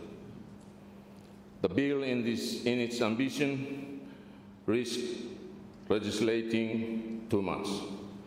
It attempts to codify administrative details that are better left to general orders or regulations. Human resources management, by its nature, evolves with time. To freeze it in law is to suffocate its flexibility. We must legislate principles, not procedures. Laws must give directions, not dictation. As it stands, the bill may become a straitjacket when what we need is a compass. There remains confusion over who is the employer, the government, the Public Service Commission, or the ministry. Such ambiguity breeds inconsistency and weakens accountability. The law must speak plainly. The government of Solomon Islands, acting through the PSC, is the employer. When responsibility is clear, accountability follows. When it is blurred, blames become the refuge of failure. Mr. Speaker, the committee found that the PSC, though constitutionally independent, remains financially and administratively dependent on the Ministry of Public Service. This dependency is dangerous. Oversight cannot thrive when it is nourished by those it must oversee. If we are serious about integrity, the PSC must stand on its own feet with its own staff, budget, and authority. The independence of the PSC is not a bureaucratic matter. It is the shield of meritocracy itself. The committee also found the disciplinary mechanisms are inconsistent and painfully slow. Some cases of misconduct take years to resolve, while officers remain on full pay. This is unacceptable. The bill must set clear timelines, require transparency in outcomes, and link disciplinary performance to institutional reviews. Without consequences, wrongdoing multiplies. Without fairness, good officers lose faith. The code of conduct should be the moral compass of public service. Yet today, it exists more in aspiration than in enforcement. It must differentiate between major and minor offenses, ensure proportionality in penalties, and protect whistleblowers. Mr. Speaker, a code unenforced is a creed without conviction. The code must live not in documents, but in daily duty. Finally, the committee found audit findings are seldom acted upon. Ministry treat them as contemporary, not command. The bill must mandate response and follow-up. Accountability is not optional. It is the spine of trust. Let us make audit action a legal duty, not a discretionary courtesy.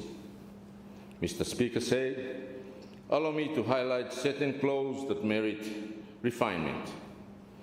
Clause 5, 12, and 13, the bill claims to prevail over the laws, risking conflict with the police, corrections, and SOE Acts. Insert the phrase, except where another act expressly provides otherwise. Clause 12, clarify that the bill does not erode the operational independence of disciplined forces as protected by our Constitution. Clause 42, performance review for permanent secretaries should be conducted by integrity institution, PSC, Auditor General, Ombudsman, not political offices. Clause 27, 92 to 96, extend grievances reporting periods to 90 days. Justice delayed is injustice compounded. Clauses 55 and 29 empower digital governance and e-administration. The future of the public service must be electronic, efficient, and ethical. Mr. Speaker, a good law is like a well-built cannon, strong, balanced, and guided by both tradition and tide. Mr. Speaker, the bill remains silent on decentralization, yet it is in the provinces where the public service is truly tested. The nurse in Star Harbor, the teacher in Utupua, the agriculture officer in Imunda. These are unsung heroes of the nation. They served not for glory, but out of love for their people. Their devotion deserves not only gratitude, but recognition. We must design a system that rewards service in hardship, that uplifts those in remote posts, and that builds capacity beyond Honiara. Let the bill provide pathways for provincial HR structures under the PSC framework, ensuring that local realities are met with local authority. Mr. Speaker, decentralization is not merely administrative, it is moral. It embodies a belief that wisdom and dignity dwell not only in the capital, but in every village, every hill, and every island of our beloved nation. To decentralize is to democratize service. It is to bring government from the hill to the home. Mr. Speaker, our governance does not float above our culture. It is anchored within. Before Parliament and ministries, our ancestors had their councils, their chiefs, and their customs. They governed with wisdom drawn from the land and tempered by the respect for community. If this bill seeks to rebuild integrity in our service, it must not ignore this moral heritage. Custom is not an obstacle to good governance. It is its foundation. Chiefs and elders can play vital roles in reinforcing ethics among public servants. They can guide, mandate, and mentor. By blending custom with law, we breathe humanity into bureaucracy. A nation that forgets its moral roots loses its compass.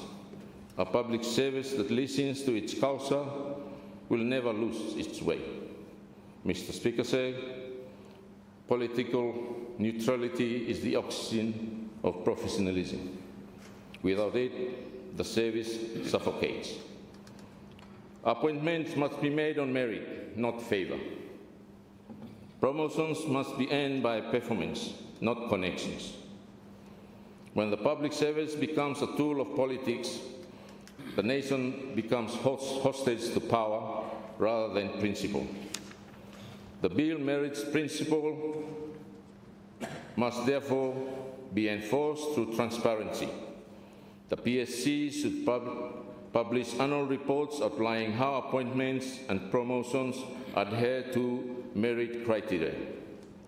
Mr. Speaker, neutrality does not mean disloyal to government.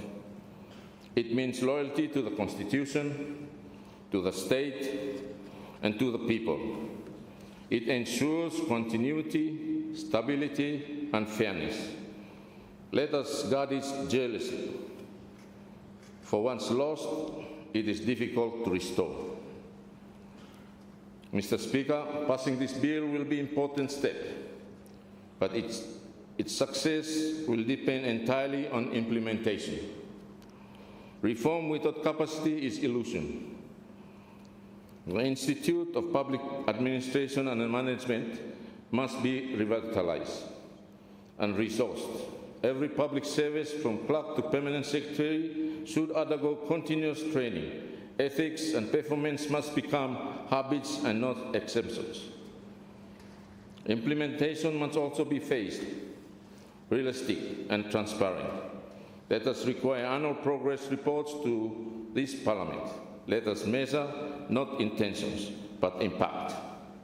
Mr. Speaker, we must never mistake activity for achievement. Reform must deliver results that can be seen, felt, and measured by the people.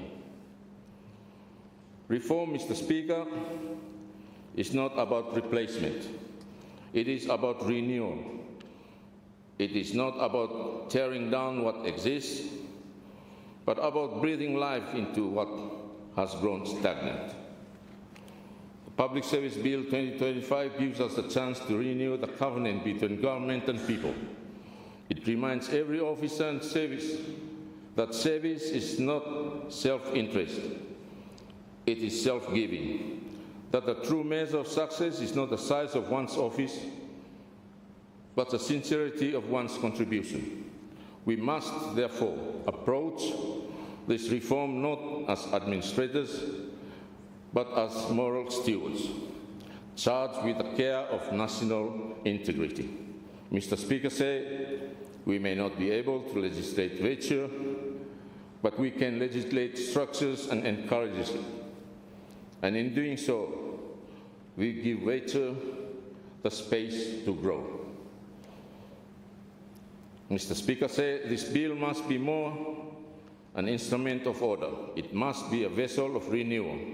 Let it be a living law, one that breathes with the rhythm of a people's struggle and dreams. When a nurse walks miles to deliver medicine, when a teacher stays late to prepare lessons by candlelight, when a fisheries officer rows against tide to gather data. These are acts of service that embody the soul of this nation. The law must honor them. Let us create a public service that rewards excellence, that punishes indifference, that honors humility, and that inspires devotion. Let this bill also remind us that governance is not the act of control, but the act of care. The servant who performs his duty with diligence contributes more to nation building than an officer who speaks with authority but acts with apathy. Mr. Speaker, people deserve a government that is visible not only in its building, but in its benevolence. Mr. Speaker, I draw to a close. Let me say this. History will not remember us for how many laws we passed, but for how deeply we served. The Public Service Bill 2025 gives us an opportunity to restore the moral center of governance, to remind every public officer that to serve is to love, and to love is to sacrifice. It is written in the Gospel that to whom much is given, much is required. We, who are entrusted with the authority of the state, must remember that every decision we make echoes through the lives of those who have little. This bill is truly implemented, if truly implemented, can be the bridge between bureaucracy and humanity. It can turn offices into instruments of hope and officials into servants of justice. Let us therefore rise above politics and bipartisanship. Let us pass a law not for the convenience of the government, but for the conscience of the nation.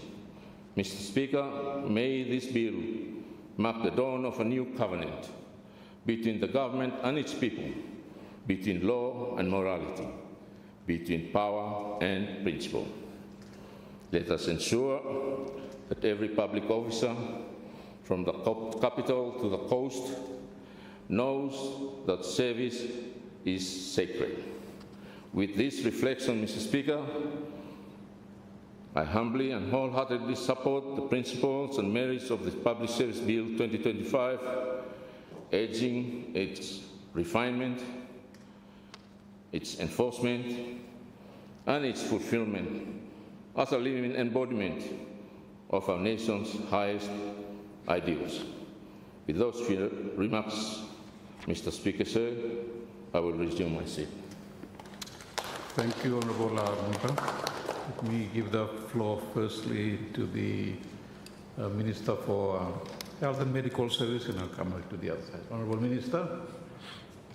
Thank you, Speaker, and I thank my colleague MP for East Malite and the Leader of Independent for giving me this opportunity to make a brief remarks in this support of the bill, of the Service Bill 2025. First, allow me, Mr. Speaker, to commend the Ministry of Public Service for the tireless effort in the initial presentation for the policy document that informed the drafting of the bill. My sincerest acknowledgement to the leadership of the Minister of the Public Service, MP for Northwest Guadalcanal, for his hard work, and also his permanent secretary and his senior executive, and of course the management team for leading the process up until to date. Secondly, my sincerest gratitude to the legal drafter of the bill for going through the details in drafting this bill. With stretched capacity, Mr. Speaker, and the scarce resources, I must applaud them all for what they did, and my appreciation to them on behalf of my ministry for their commitment and dedication. Mr. Speaker, thirdly, my sincere appreciation to the Bill and Legislation Committee under the leadership of the MP for West Ariare for taking time to coordinate the ministerial inquiries, for scrutinizing the bill, coming up with the 67 recommendations, their hearing, Mr. Speaker, Hemno Isiwakaya. You have done your job well, and my sincere acknowledgement to the BLC team. Mr. Speaker, for the Ministry of Health, I want to air that the WHO estimates a project shortfall of 11 million health workers by 2030, mostly in low and lower middle income countries that includes Solomon Islands.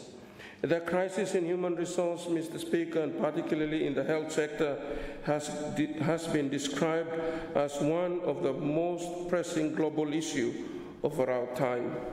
A global undersupply of these threatens the quality and the sustainability of health system in our region, and particularly in the Pacific, and of course on the global space.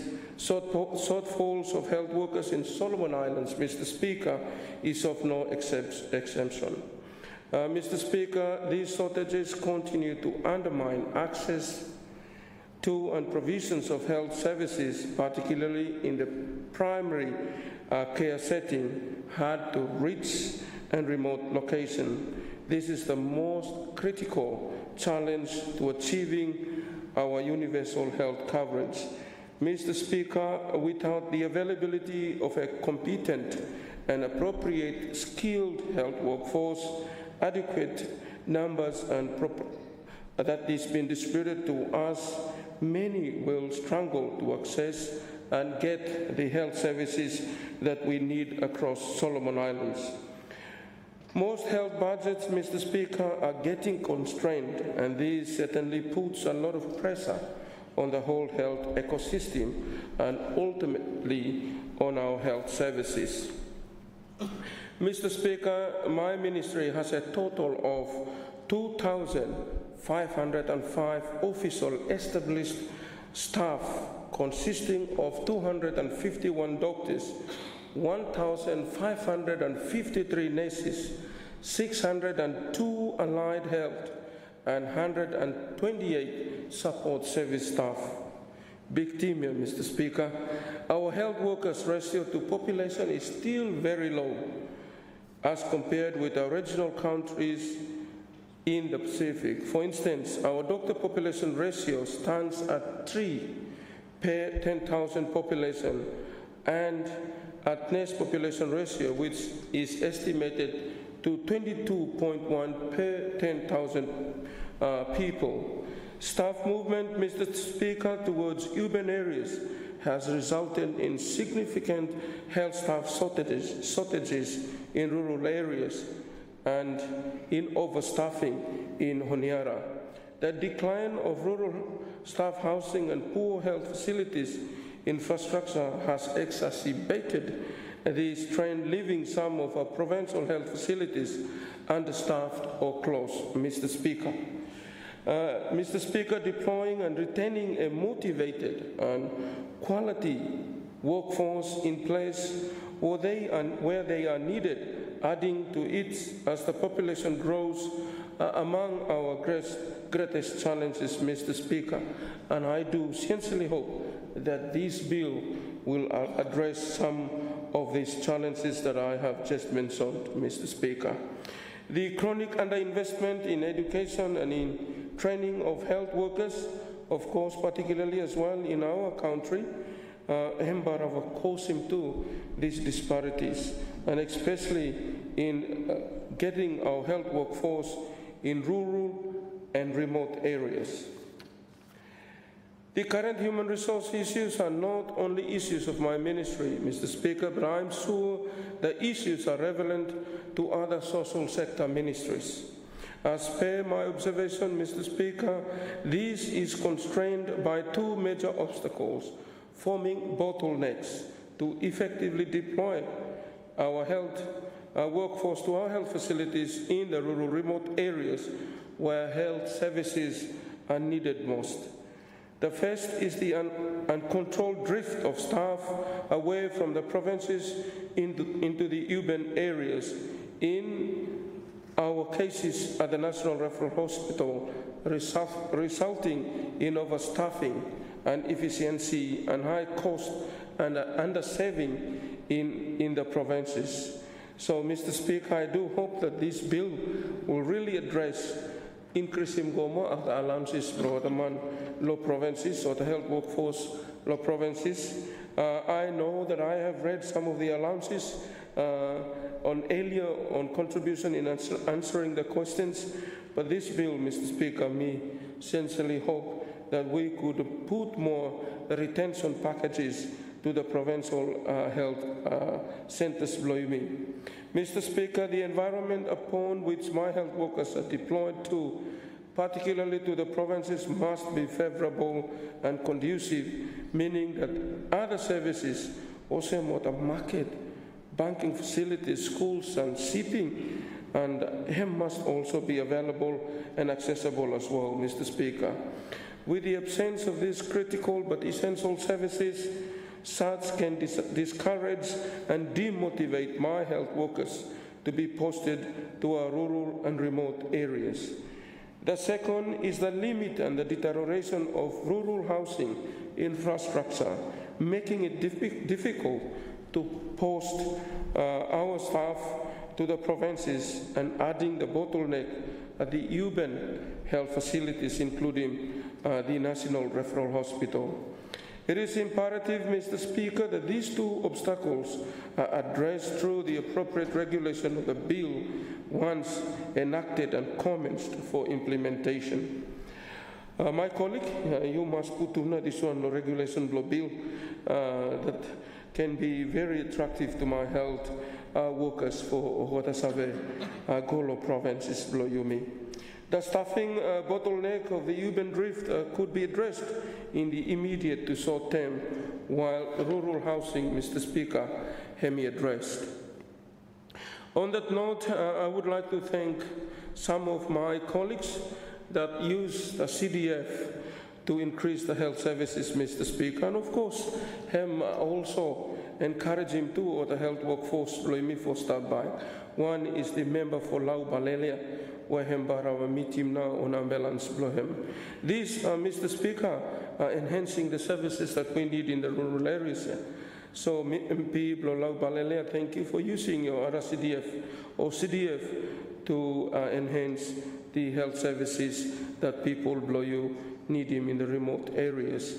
Also, me like for acknowledging the MP for Central Honera and the chairman of the PAC for also using CDF for meeting over the logistic support, especially the buses that also increase the health services. These are things, initiatives that we as MPs could also contribute for enhancing now health services. Of course, also empowering over the health workforce or health workforce below me, or the respective constituencies below you me. Me also look forward, Mr. Speaker, that my colleague members, including myself, to follow suit, follow these two MPs that me highlight him, and of course a member for Northwest too. Me also asking MID for supporting him for the track that me give him for the team Logi province. Mr. Speaker, addressing this issue that I have highlighted and the bottlenecks will help ensure the bill is implemented effectively, supports fiscal responsibility and safeguard the integrity and sustainability of the health workforce in our country. Let me take this opportunity, Mr. Speaker, for thanking now over the health workforce or health workers below you me that have been serving with dignity and integrity across Solomon Islands for their duty to call and the passion to save in the space of humanity. Mr. Speaker, healthcare is a fundamental human right, but without health workers, there cannot be a health service. So me, but I support him now, this for the health service bill. And I do hope that it will also encourage our health workers. I have to go doing too, or the training, lowness, because sometimes go this time, several people are like willing to for go doing nursing studies. We'll say he hard work too much, but pay him low. And there are people now resigning and ventured into other areas of life. Mr. Speaker, with that said, the Ministry stands ready to work closely with the Ministry of Public Service as the custodian of the Public Service Bill to ensure that the legislation is both practical and responsive to the needs of my health workforce under the Public Service Bill. May this bill, Mr. Speaker, save Solomon Islands from shore to shore. God bless Solomon Islands. And I thank you, Mr. Speaker, and I support the motion. I thank you. Thank you, Honourable Minister for Health and Medical Services. Let me give the floor to Honourable MP for East Malaita and leader of the Independent Group. Thank you, Mr. Speaker. By me, 5 minutes now. Come lunch. But first, Mr. Speaker, I'd like to thank you, Minister of the Public Service. Thank you very much for your bill. I would like to also thank your PS and your staff for putting this bill together. Also, not forgetting Chairman of the Bills Committee and the committee for scrutinizing the bill. Say at the outset, I acknowledge that this bill represents an important milestone in the effort to modernize our public administration. The Public Service Act that has guided us since independence has become outdated and in many respects no longer fits the realities of our governance needs today. Therefore, Mr. Speaker, I commend the government for bringing this reform forward. It is necessary, it is timely, and it aligns with our broader aspirations for an efficient professionalism and accountable public service. However, Mr. Speaker, as leader of the Independent Group, I wish to raise a number of observations and concerns, not to oppose the bill, but to ensure that it delivers what our people truly expect. A public service that saves the nation, not politics, a service that delivers results, not excuses. First, Mr. Speaker, on political neutrality. The independence and professionalism of the public service must remain as a sacred principle. Too often, public officers are caught between political interests and their duty to the state. This bill must therefore guarantee that appointments, promotions, and disciplinary processes are based strictly on merit, not on political or personal favor. If we fail to safeguard neutrality, we risk turning our service into a political extension of the government of the day, and that would be a serious setback. Second, Mr. Speaker, on accountability and performance. While the bill introduced mechanism for performance management, we must ensure that these are realistic, transparent, and fairly applied. Accountability must begin at the top with permanent secretaries and heads of departments. The public service cannot be transformed if leadership itself is not held to account for poor performance, delays, or misuse of public funds. Mr. Speaker, third, on decentralization and inclusivity. Mr. Speaker, the bill should better reflect the need for decentralized service delivery. Our provinces and rural communities continue to experience slow bureaucratic processes. A modern Public Service Act must empower provincial office, improve conditions, and strengthen local level decision making so that government services reach the people, not just remain in Honiara. Fourth, on capacity and implementation, Mr. Speaker, reform on paper is one thing, implementation is another.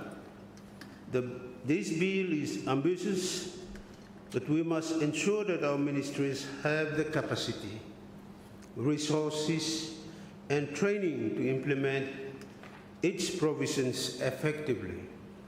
Otherwise, we risk having a good law that achieves little in practice, Mr. Speaker.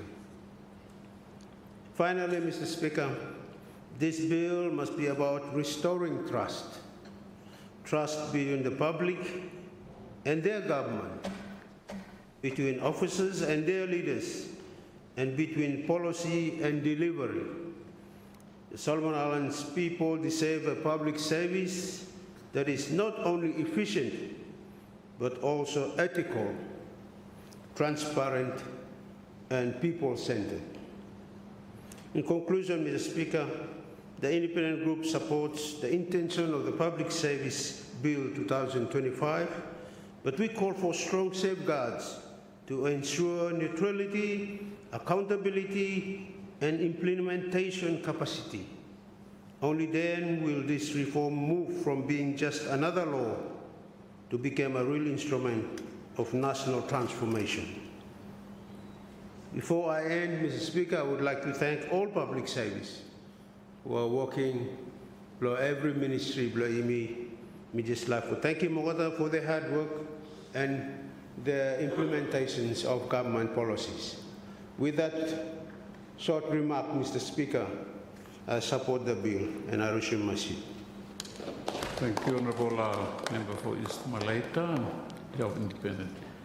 Any other members who wish to contribute? Let me recognize the Honourable Minister of Police and National Security and Correctional Services. Minister, you have the floor. Thank you, Honourable Speaker. I rise to contribute in strong support of the Public Service Bill 2025, tabled by the Honourable Minister of the Public Service.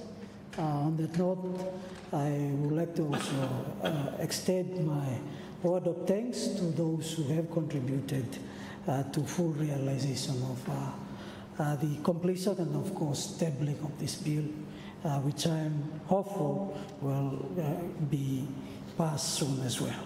This bill, Mr. Speaker, is both timely and relevant. A bold and visionary step for our nation at the time when our security environment, public expectation and governance demand continue to evolve.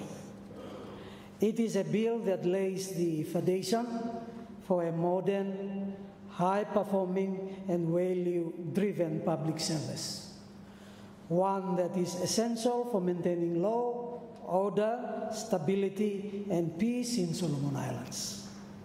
Mr. Speaker, as Minister responsible for police, national security and correctional services, I view this bill through the lens of discipline, professionalism and national security resilience. The police and correctional services, as part of our disciplined forces, rely heavily on an effective, accountable, and ethical public service to function efficiently. Therefore, I welcome this legislative reform that aims to modernize how our public service is managed, developed, and governed.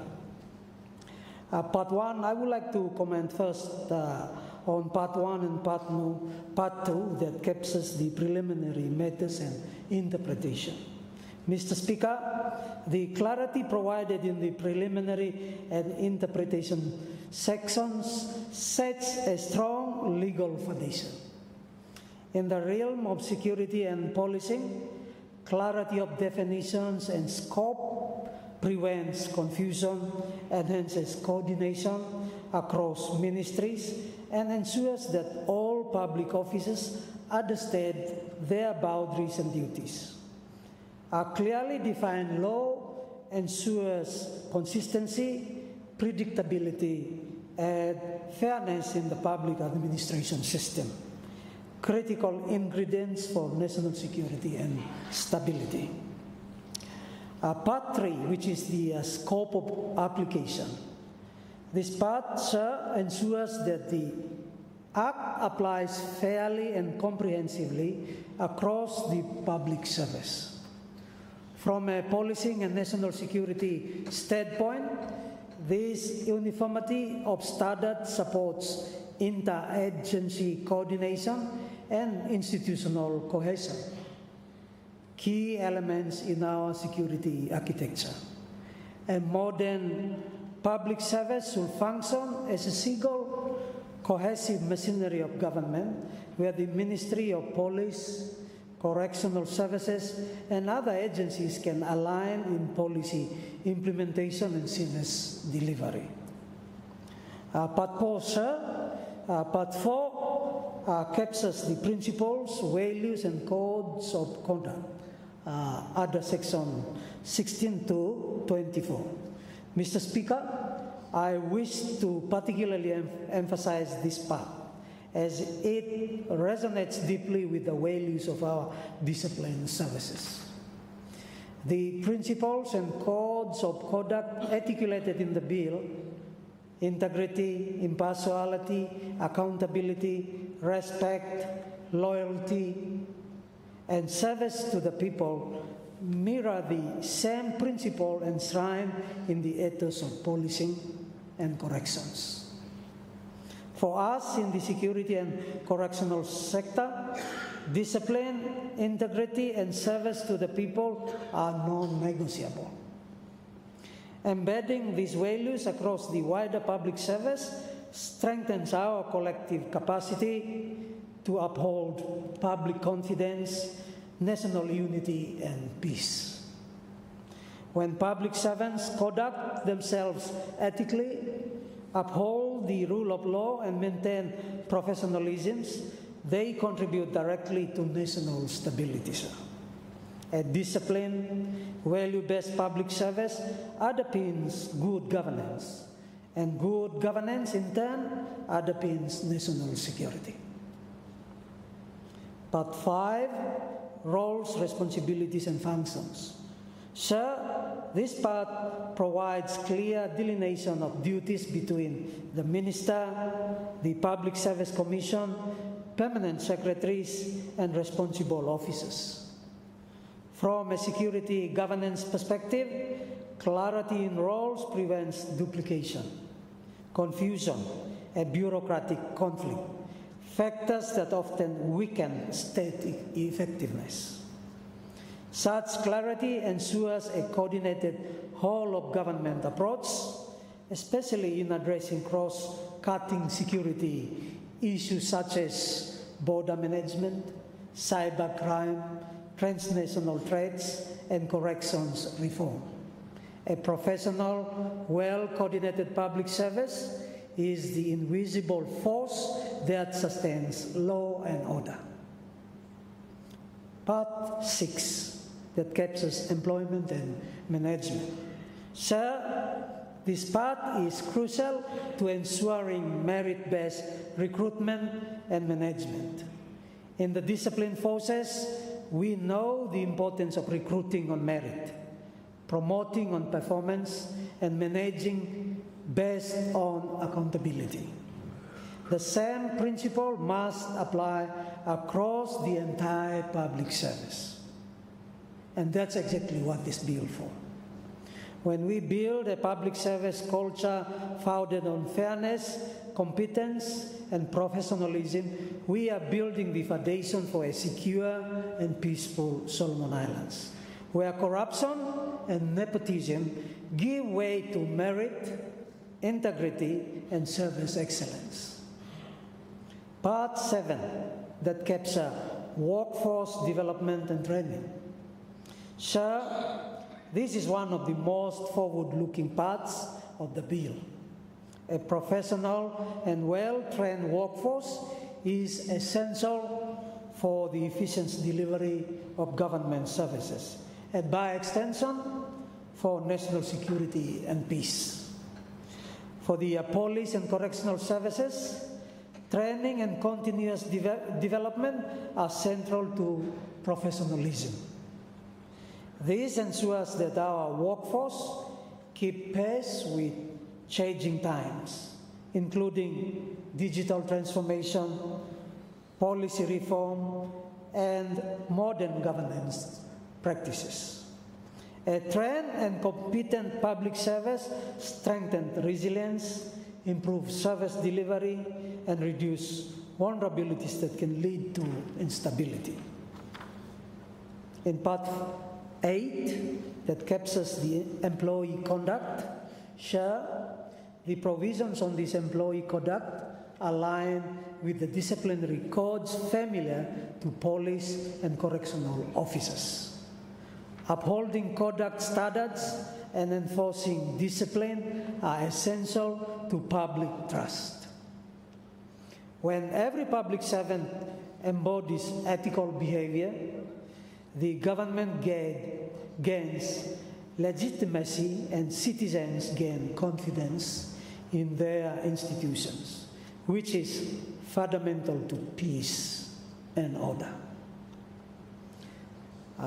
Part 9 to 11, where it captures other employment grievances and employment relations.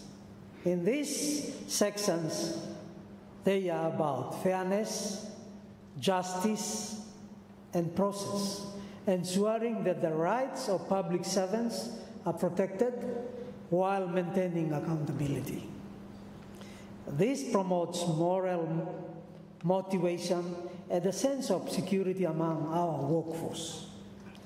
In a national security context, fairness in employment and grievance processes helps maintain institutional stability and cohesion, preventing discontent that can disrupt service delivery.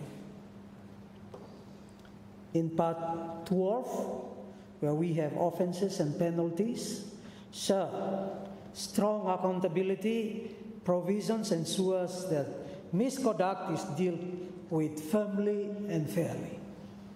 This is important not just for deterrence, but for building a culture of honesty and responsibility in the public service. The police and correctional services rely on integrity across all levels of government. When one part of the system fails, it affects the security of the whole. In Part 13, where miscellaneous matters, and Part 14, repeal and transitional provisions, these parts are vital to ensure smooth implementation and transition to the new system. Institutional reform is not easy, but it is necessary. We must modernize our governance system to meet contemporary challenges.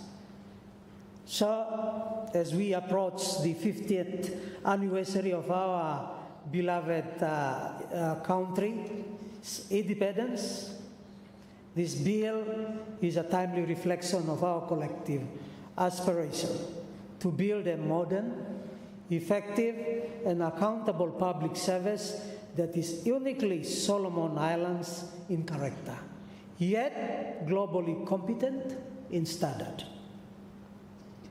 Mr. Speaker, in the sphere of national security, law and order and corrections, stability and progress depend on the strength of our public institutions.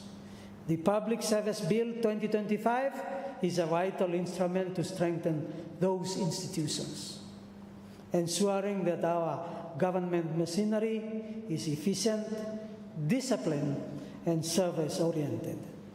As a government, we are building the foundation for sustainable peace and economic growth. Before social services and economic development can thrive, law, order, and institutional governance must first be strong. Therefore, Mr. Speaker, I fully support this bill. It is a modern and homegrown legislative framework that will shape the public service we need for the next 50 years, a service that is professional, accountable, and deeply committed to the people and the peace of our nation. Thank you, Mr. Speaker. I support this bill and resume my Thank you, Honourable Minister. Any other members who wish to speak or contribute to the debate? Let me give the floor to the Honourable MP for Central Honiara. You have the floor, sir. Thank you, Mr. Speaker. Give me a little bit of time no for me to speak a little bit for this bill. First of all, I want to thank Tawia, Minister of Public Service, for bringing this bill. Him and his staff for the hard work that they've put in finalizing this bill, conducting all the consultations that are required to bring this bill to this House. So I think the last time that we had the public service legislation introduced to our legislature was around 1988. And it was also another Tawia too. The former Prime Minister at that time, Ezekiel Alibua, I think, who brought that bill. And now another Tawia too. Congratulations, Tawia, for doing that, making an attempt to come up with the needed reform that we need to have in shaping the legislative framework in the making of our public service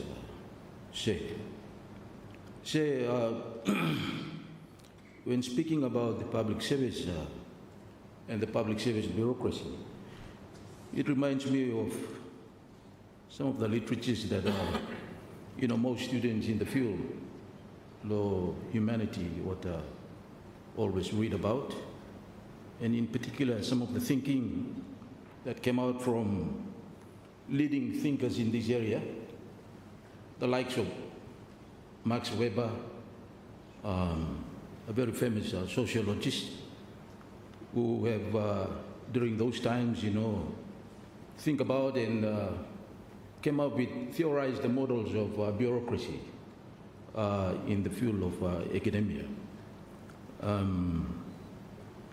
He came up with, this model of Weberian bureaucracy. Me sitting around him this one when I drove down, Bill me or but him break all about too. Haven't been reading so much about it, but I was thinking about that, this Weberian bureaucracy.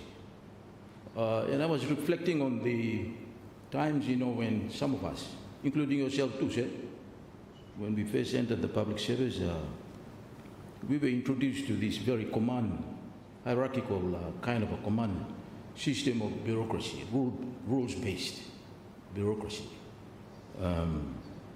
where everything is guided by orders, regulations, emotion. We were all trained in the new field of administrative cadre in those days. And I remember walking up these places too, gardens of tapioca, cassava field. Not as in cassava, Minister of Health, Antaplo, but up this way, up this hill, up to the school here, the administrative training center at that time. Most times people hungry too, walk up this hill here. Pogo Kamlod Shela School here, administrative training school, just up here.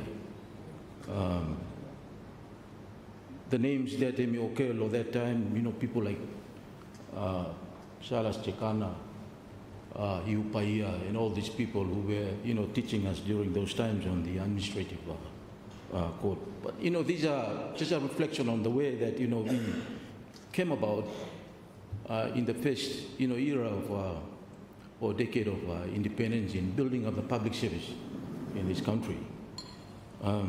That, we have to develop it through, some, hard,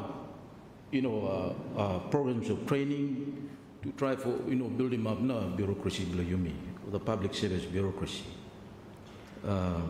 So, we were all trained in this field where the public service bureaucracy that we have is a rules-based.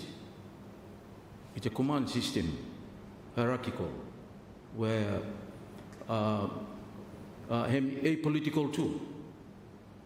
You must be indifferent from politics, emotion. You shouldn't be personalizing too, in president, emotion. That's the kind of culture in the public service that we were all trained about, in those days. And then over the years, I think, those kind of a value slowly, eroded now to what we have seen today. So, it reminds me, Lord Chamberlain writings that, these people, Max Weber, wrote about, that Weberian democracy or bureaucracy, where everything, has to be guided by rules, where you have to follow. And I remember in those times, when you receive requests, it goes through a registry system and then it follows the chain, go up. And follow the chain, go up now. Go slowly, those chain of command go up, somehow there are bottlenecks too.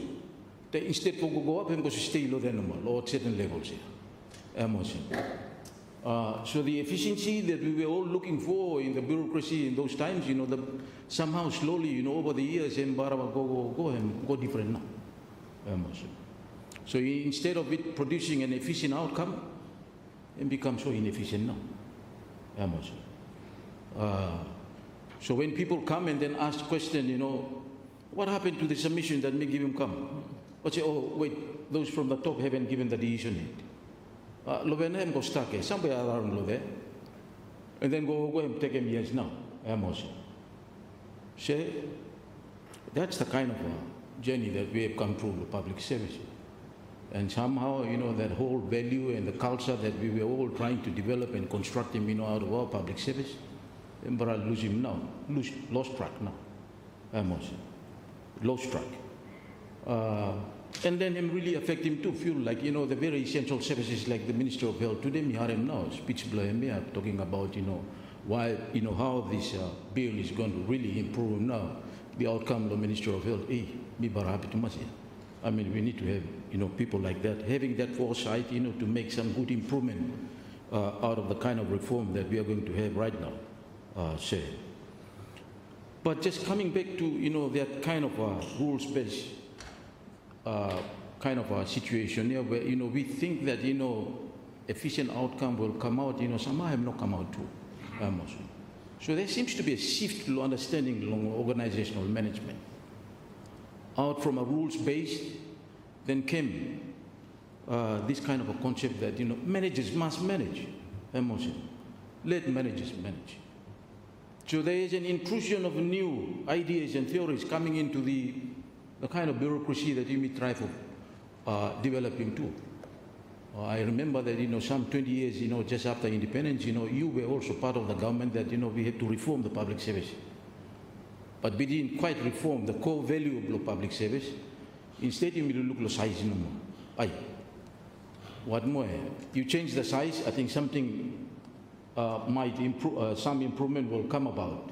We didn't quite really look into the values. What are the principles that guide him now, the way that the kind of public service that we wanted to have, awesome, yeah? So these are the new thinkings that have come about.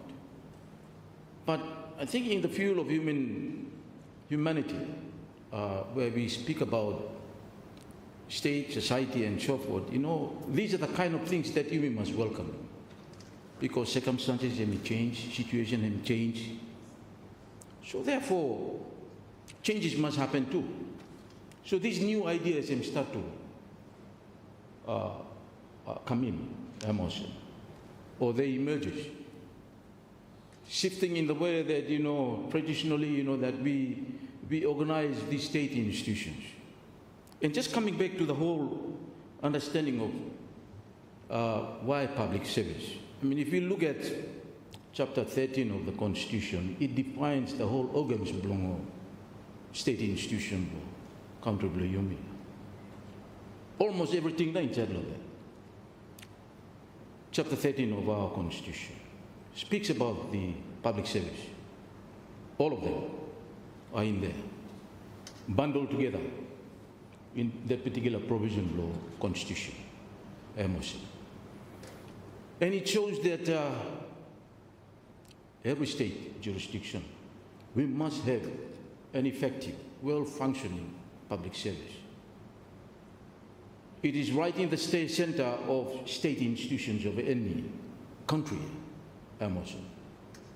And we might all, reflect back on some of the writings, a lot of people who explore why nations fail. Why not nations fail? There are writers, in the 90s, I think, there are some people who commonly, quoted, some of these writings and literatures. Achimonglo and Robinson, wrote about why nations fail, exploring about the situation of Mexico and the United States, looking at all the factors, why would nations fail? Geography, culture, the economy, and everything. But I think in the final analysis, they've labored so hard and then come up with an understanding that, why nations fail is simply because state institutions have failed. And what represents state institutions? Public service. If the public service fail, nations to fail too. If government machineries fail, nations fall down too. If public finance fail, nations by economy go down too. So I really welcome this bill because it focuses on one of the core issues that we need to address in potential country, state institutions, government machineries. We have allowed them to fail, and that's why you may fail too. When institutions are allowed not to respect him now, the laws public finance go down too. And when that happen, country go down too. That's why I really welcome this reform. Mr. Speaker, Prime Minister, I really want to thank you, for really pushing Tawi Ablomea for him, come up with this bill. We really need these changes, I'm speaking from my heart. I mean, not speak from anything because you say no more. But people will come and break all about the Minister of Health. His last time he told a story, go, that's why I grab him wrong every paper and break all about. I must say. Yeah. So, don't forget that. I think that is really in the core of this reform that we are putting together. Let us protect him now, this very, very government machinery, the state institutions that block country blue. Because if you spoil them, country bagundone. And it has other ramifications inside along the way that you manage state affairs too. Others have read some and raised some very important point, pointing us to some important principles as to why this reform is so important. Very good, excellent. But I just want to speak, out from my heart no more. What now this reform representing? For me, and to get that message right to our people, listening out there. That's why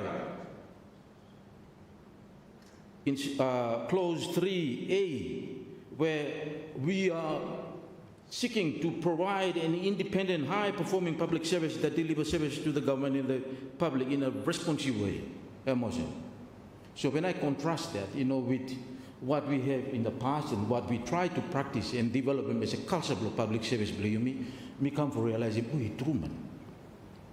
This was a rule-oriented kind of a public service that we have at that time. Somehow, it started off very well, but then go. Somehow bottleneck can become more. It is so rigid. That rigidity now people were complaining about.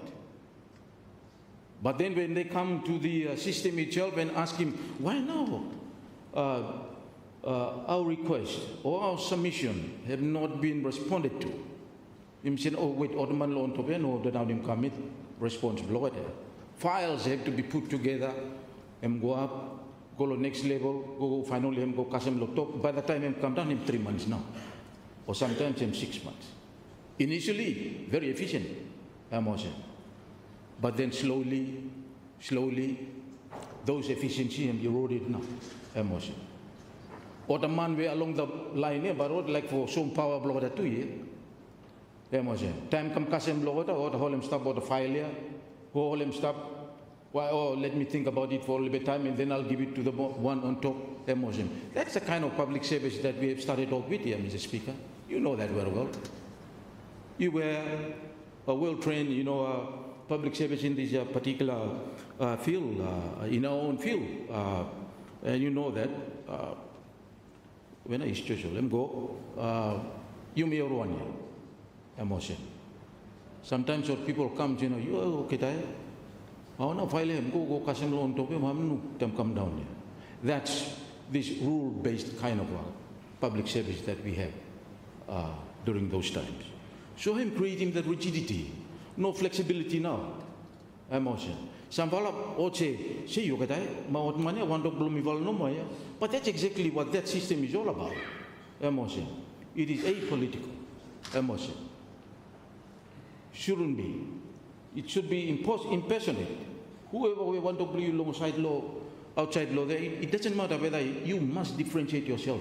You must be indifferent from that particular aspect. Blow human society, blow you me emotion. Say.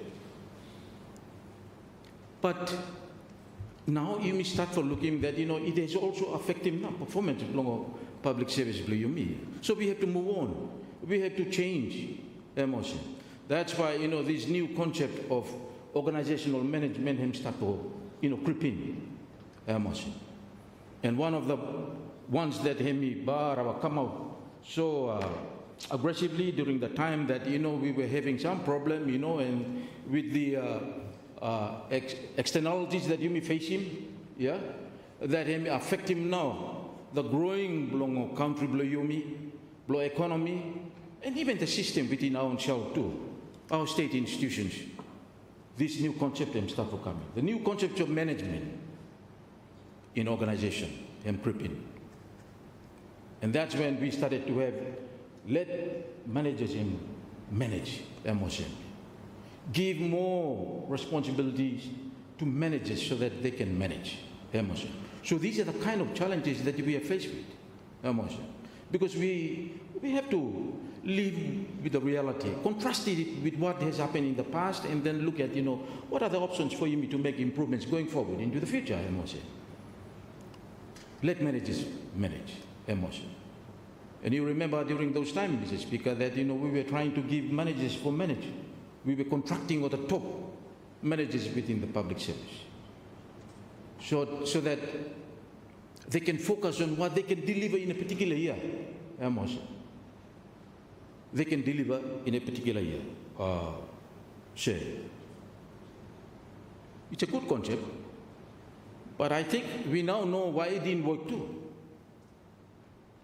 Because when you allow managers to manage, you must give him bound for whatever manage too. Give him resources for whatever manage. You just say no more, you go and manage.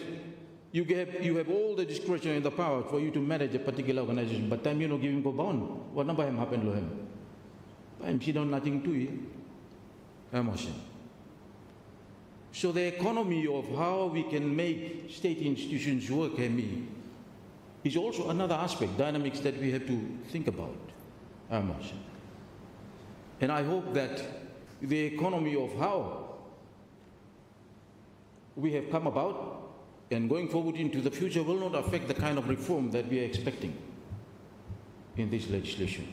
Emotion.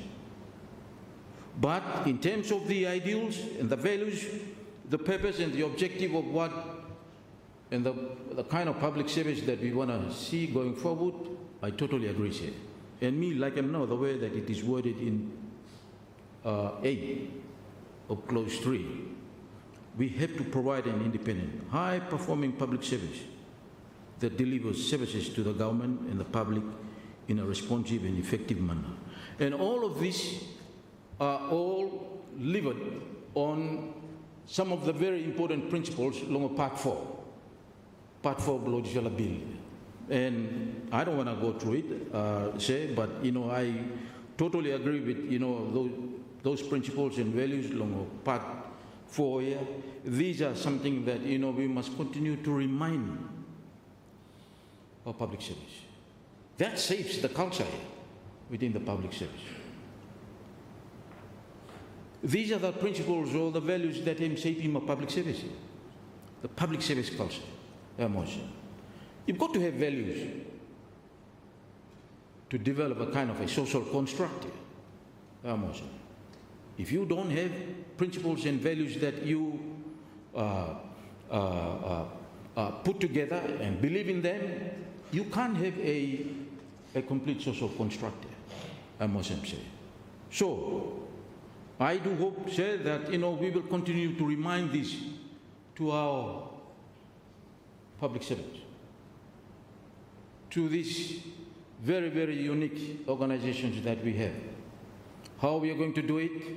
It has to be in the way that we inducting those that comes into the public service through institutions or even within their service emotion. Our leaders in the service must continue to urge those in the public service of these principles.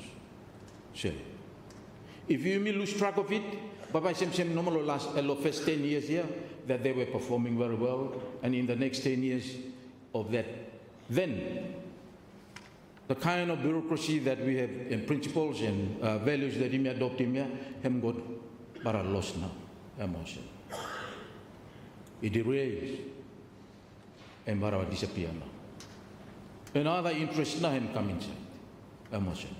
Say, and I totally agree with all other sentiments and values where everyone Talem Law morning today. I like the way that West New Georgia had me framing himself, expressing his views on this very good submission. But it comes down to how committed we are going forward. All this legislation here, they are absolutely excellent here. But if we don't have the leadership, drive within the system itself, everything about emotion. So let's hope that we don't. Now that we have come up with a more reformed, rejuvenated, to rekindle him, the spirit, and then inculcate, the whole new pathway of public service, culture that we want to see going forward into the future here. Let us not allow, that drive here for him just basically vanish no more somewhere, in the near future no more, and it will really affect him now. The institutions play Milo country share. Sir, when we speak about going forward into the future, how Nababayomi make these institutions for me strong, sir. This is where we really need a commitment from our own self, from government, proper resourcing.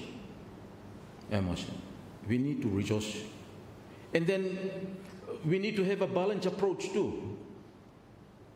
Those that have a related interest in ensuring that the public service must function, to certain high level standard that you may require them to perform here. Let us not forget them. Do not neglect them. Institutions like ICAC, the Ombudsman Commission, these governance institutions must play their role too, I must say. And I've seen, some of the relationship, in the way that, this bill is being drafted. I think that is the way to go, just speaking about one very important principle no more that we think that this organization, or the whole intention that we have in reforming, the public service going forward here, this whole principle of merit-based. I just want to say something about this here. This is something that most of the time you me Marawa lose track of him. We say it but never practice it. Honestly. We say it but we never practice it. I don't know why. Leader M talk about, Wantokism and other connected issues of nepotism and all of that, today. But I think it is not something that, it is so difficult, for you to comply with it. It has to be a merit-based, no. Right qualification. We must now start to spend resources in training people for the jobs that will become available in future for those that we know and we have targeted and earmarked them to be qualified in that field to be able to fill those jobs, essentially. That's what we should be doing. And I think the time frame that we have given to the Commission to come up with reports, like 5 years, for instance, I think that is sufficient for YIMI to be able to earmark ourselves the time for training. And I want to say that, Tawia, I think thank you for choosing that period, 5 years. I think it's just the right time for YIMI for training other people, in whatever field that you may like in order to gain the right experience and qualification to be able to handle these jobs. And when the time him come for someone to move on, please ask them kindly to move on.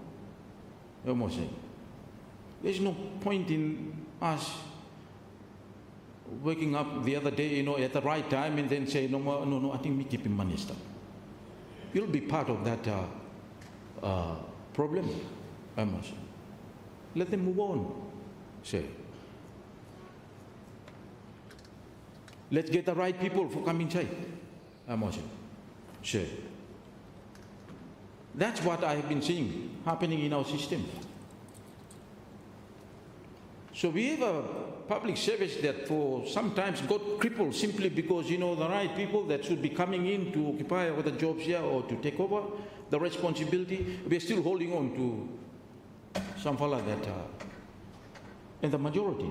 I mean, if you go into the public service, let's do this, the whole process of what not buying me say, not cleaning. Yeah, let's go through the whole process of. I think cleaning up now. No more. Yeah, you may clean up now. Get the right people. Rightly qualify more people for going to their Prime Minister. I think that's what we need to That's what we need. That's what we need to have. And of course, coupled with what we have been talking about, others have mentioned it, the digital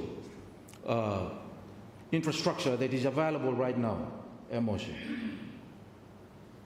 That one, that will aid the whole reform and the rebuilding of our public service going forward here. I've been talking about the data center. Not only local government, me him something go every hair blame out now, not only local government, but in almost aspect you mean now. Health, education, the tourism potential you mean. This country must own those data. And we must have the ability to price them. That is the new product block country blue you mean, say.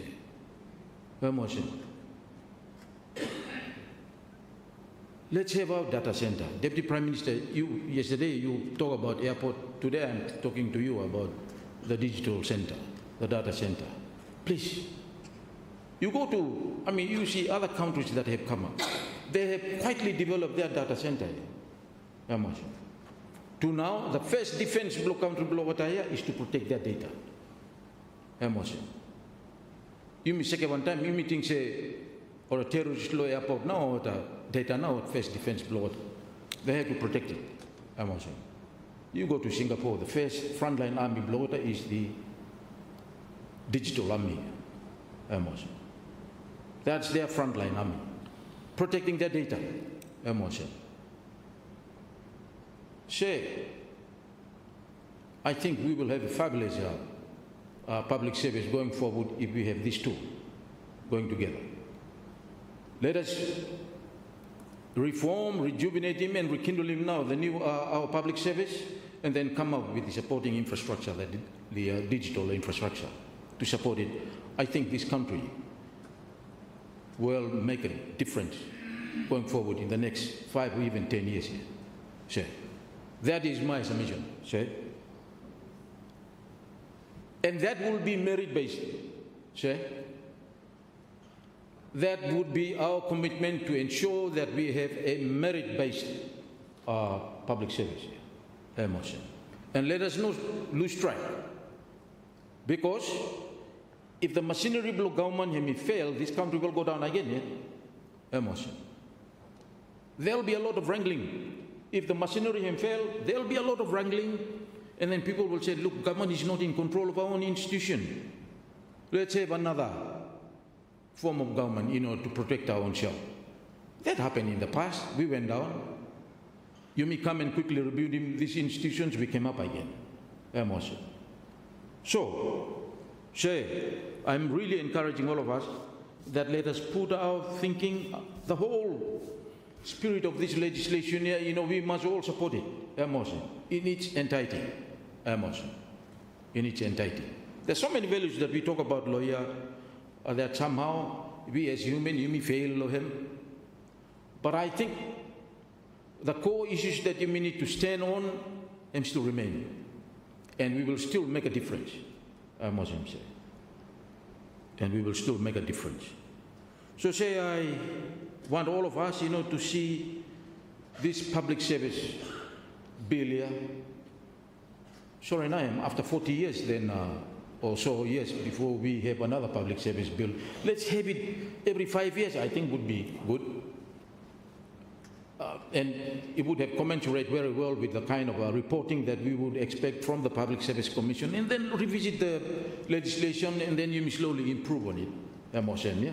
Because we are talking about human behaviors here, emotion, that we are trying to regulate it, that we are trying to come up with some kind of rules to be able to navigate him now, their attitude, yeah, going forward, emotion, sure. So let's put our hope, behind these bills, because, as I look back in the past, like the first 10 years of our independence, I was just merely, 2 years from university, come back and join in public service too, law that time. Man, you doing something wrong, you appear before the commission almost immediately.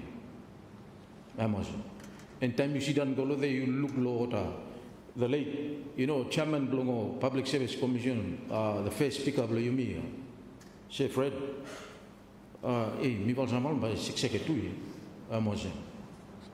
we used to appear before them to justify what we were doing. Even got interviewed before promotion too. This time, you were never interviewed by the commission. Some people promote no more. Look at that.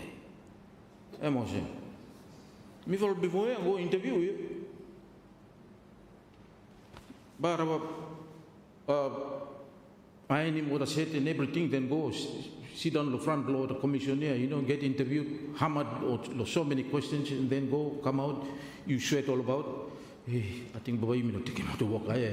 Well, luckily you take him, yeah. Those were the public services that, some of us, came through before, say. A little bit small something, you've got to justify, we have to do certain things outside of your role too. By the way, Prime Minister, there was something that you announced him last time about KAPL, yeah. I got scrutinized by the commission, in those times, yeah. Man, we sign him, not this one, yeah. Man, me tell him, you. I had to appear before the commission, when my own people choosing me to lead the discussion at that time, yeah, I had to appear before the commission, yeah, to explain why it will not in any way demean now the office that me occupy at that time as a director of energy. So many questions, we come outside, calls up me fall down to lo hot sun here, lo there. But that was it.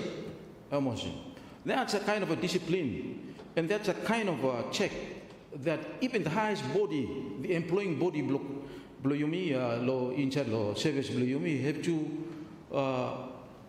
to take him, and those of us, that are subject to it, have to go through that process. So let's see if that's the kind of governance that we will have to enforce in making sure that we will develop a new kind of a culture in our public service going forward. But remember, this world is a little bit different to you. This time, we will blow UN, but Donald Trump not do it. Go strike him peace along Gaza. That's UN's job. But the President of the United States can go strike him now. So let's hope that in our situation, because of the changing situation that you got in, but you find him another body now for do that role to make sure that the integrity and the governance of law institution cabinet overtake him no responsibility of the commission. Leave it to the commission. Cabinet, you mean no interfere with the commission. That's what we need to do. The role of the commission must be the role of the commission to keep a check and to ensure that the core values and principles that we should expound out of our public service and come out of that check. Yumi cabinet concentrate on the role of Yumi. Of course, ministers' responsibilities have now been specified in child legislation, and I really appreciate that. But I think it's all about reminding employees of their role.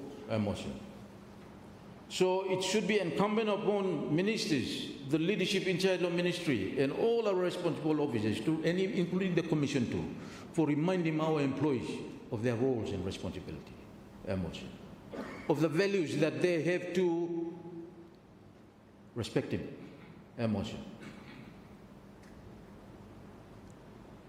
The roles and the values and the principles that they have to be,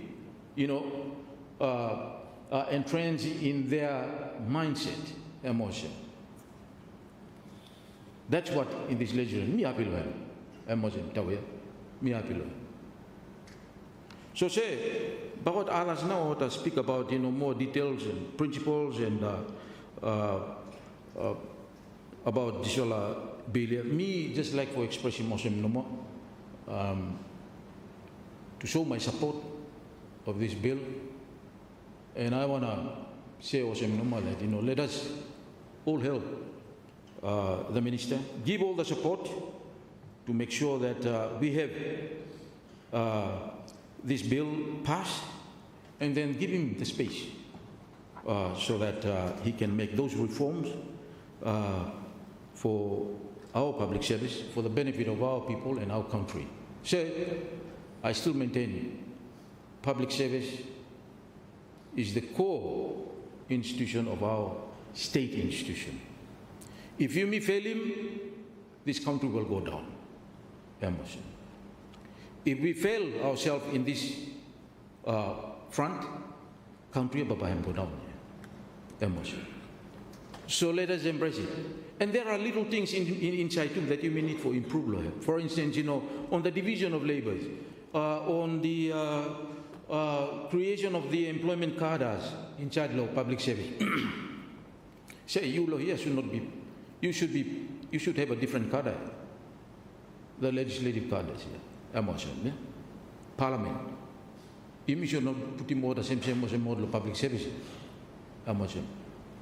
Not because you lo there and Clark lo there, Mr. Speaker, but me must be truthful lo thinking below me. I've seen that you mean discouraging people, to support this highest institution here, simply because, on the placement long employment number, on that establishment register. Minister, Prime Minister, I ask you, let's make some difference next year, to our parliament. You may give me more, tawe blomia lo health here. give that kada ya longo what na blue lo health medical, you know, give them, you know, that space. The engineering and the technical field, that would be the interest of the Deputy Prime Minister, you know, please, you know, let's start to work on this. That's, I think, the division of responsibility and employment within the public service. If we do that, you mean by no providing the blockage in between as we move on. So let us start off with that first time. Clean up the establishment, redo it, come up with a better, you know, cadre classification. I'm sure that we will have a good pathway going forward. Because the moment it will start for triggering contestation law the human, you know, the labor force, they are all human just like us. Reform way into make a member no happen. There will be resentment law there. There will be different kind of attitude by him sprung up here. Sure. So let's do that first. Parliament. Let's give them a different cadre to support him. No, this highest institution in the country. If we do it to the judiciary, we do it in the parliament too. You all agree? I'm sure all of you will agree. Pass. Yeah. So if you around the parliament, you will not smile. There will still be a lot of work to be done. But that's what we need to do. So say, by me leaving more some aspect of others, I just want to say to you, with all the comments that I've made, me really supporting this bill here, and my urge to this House is that let us support it. The public service is right in the center of our state institution. Let us protect it. Let us work with it. I think it will make a lot of difference. If we get it on the right track, this country will move forward better into the future. With those remarks said, I support this bill, of course. Thank you, sir. Thank you, Honourable MP for Central Longyear. And with that contribution, let me suspend Parliament and we'll resume at 2:30 this afternoon.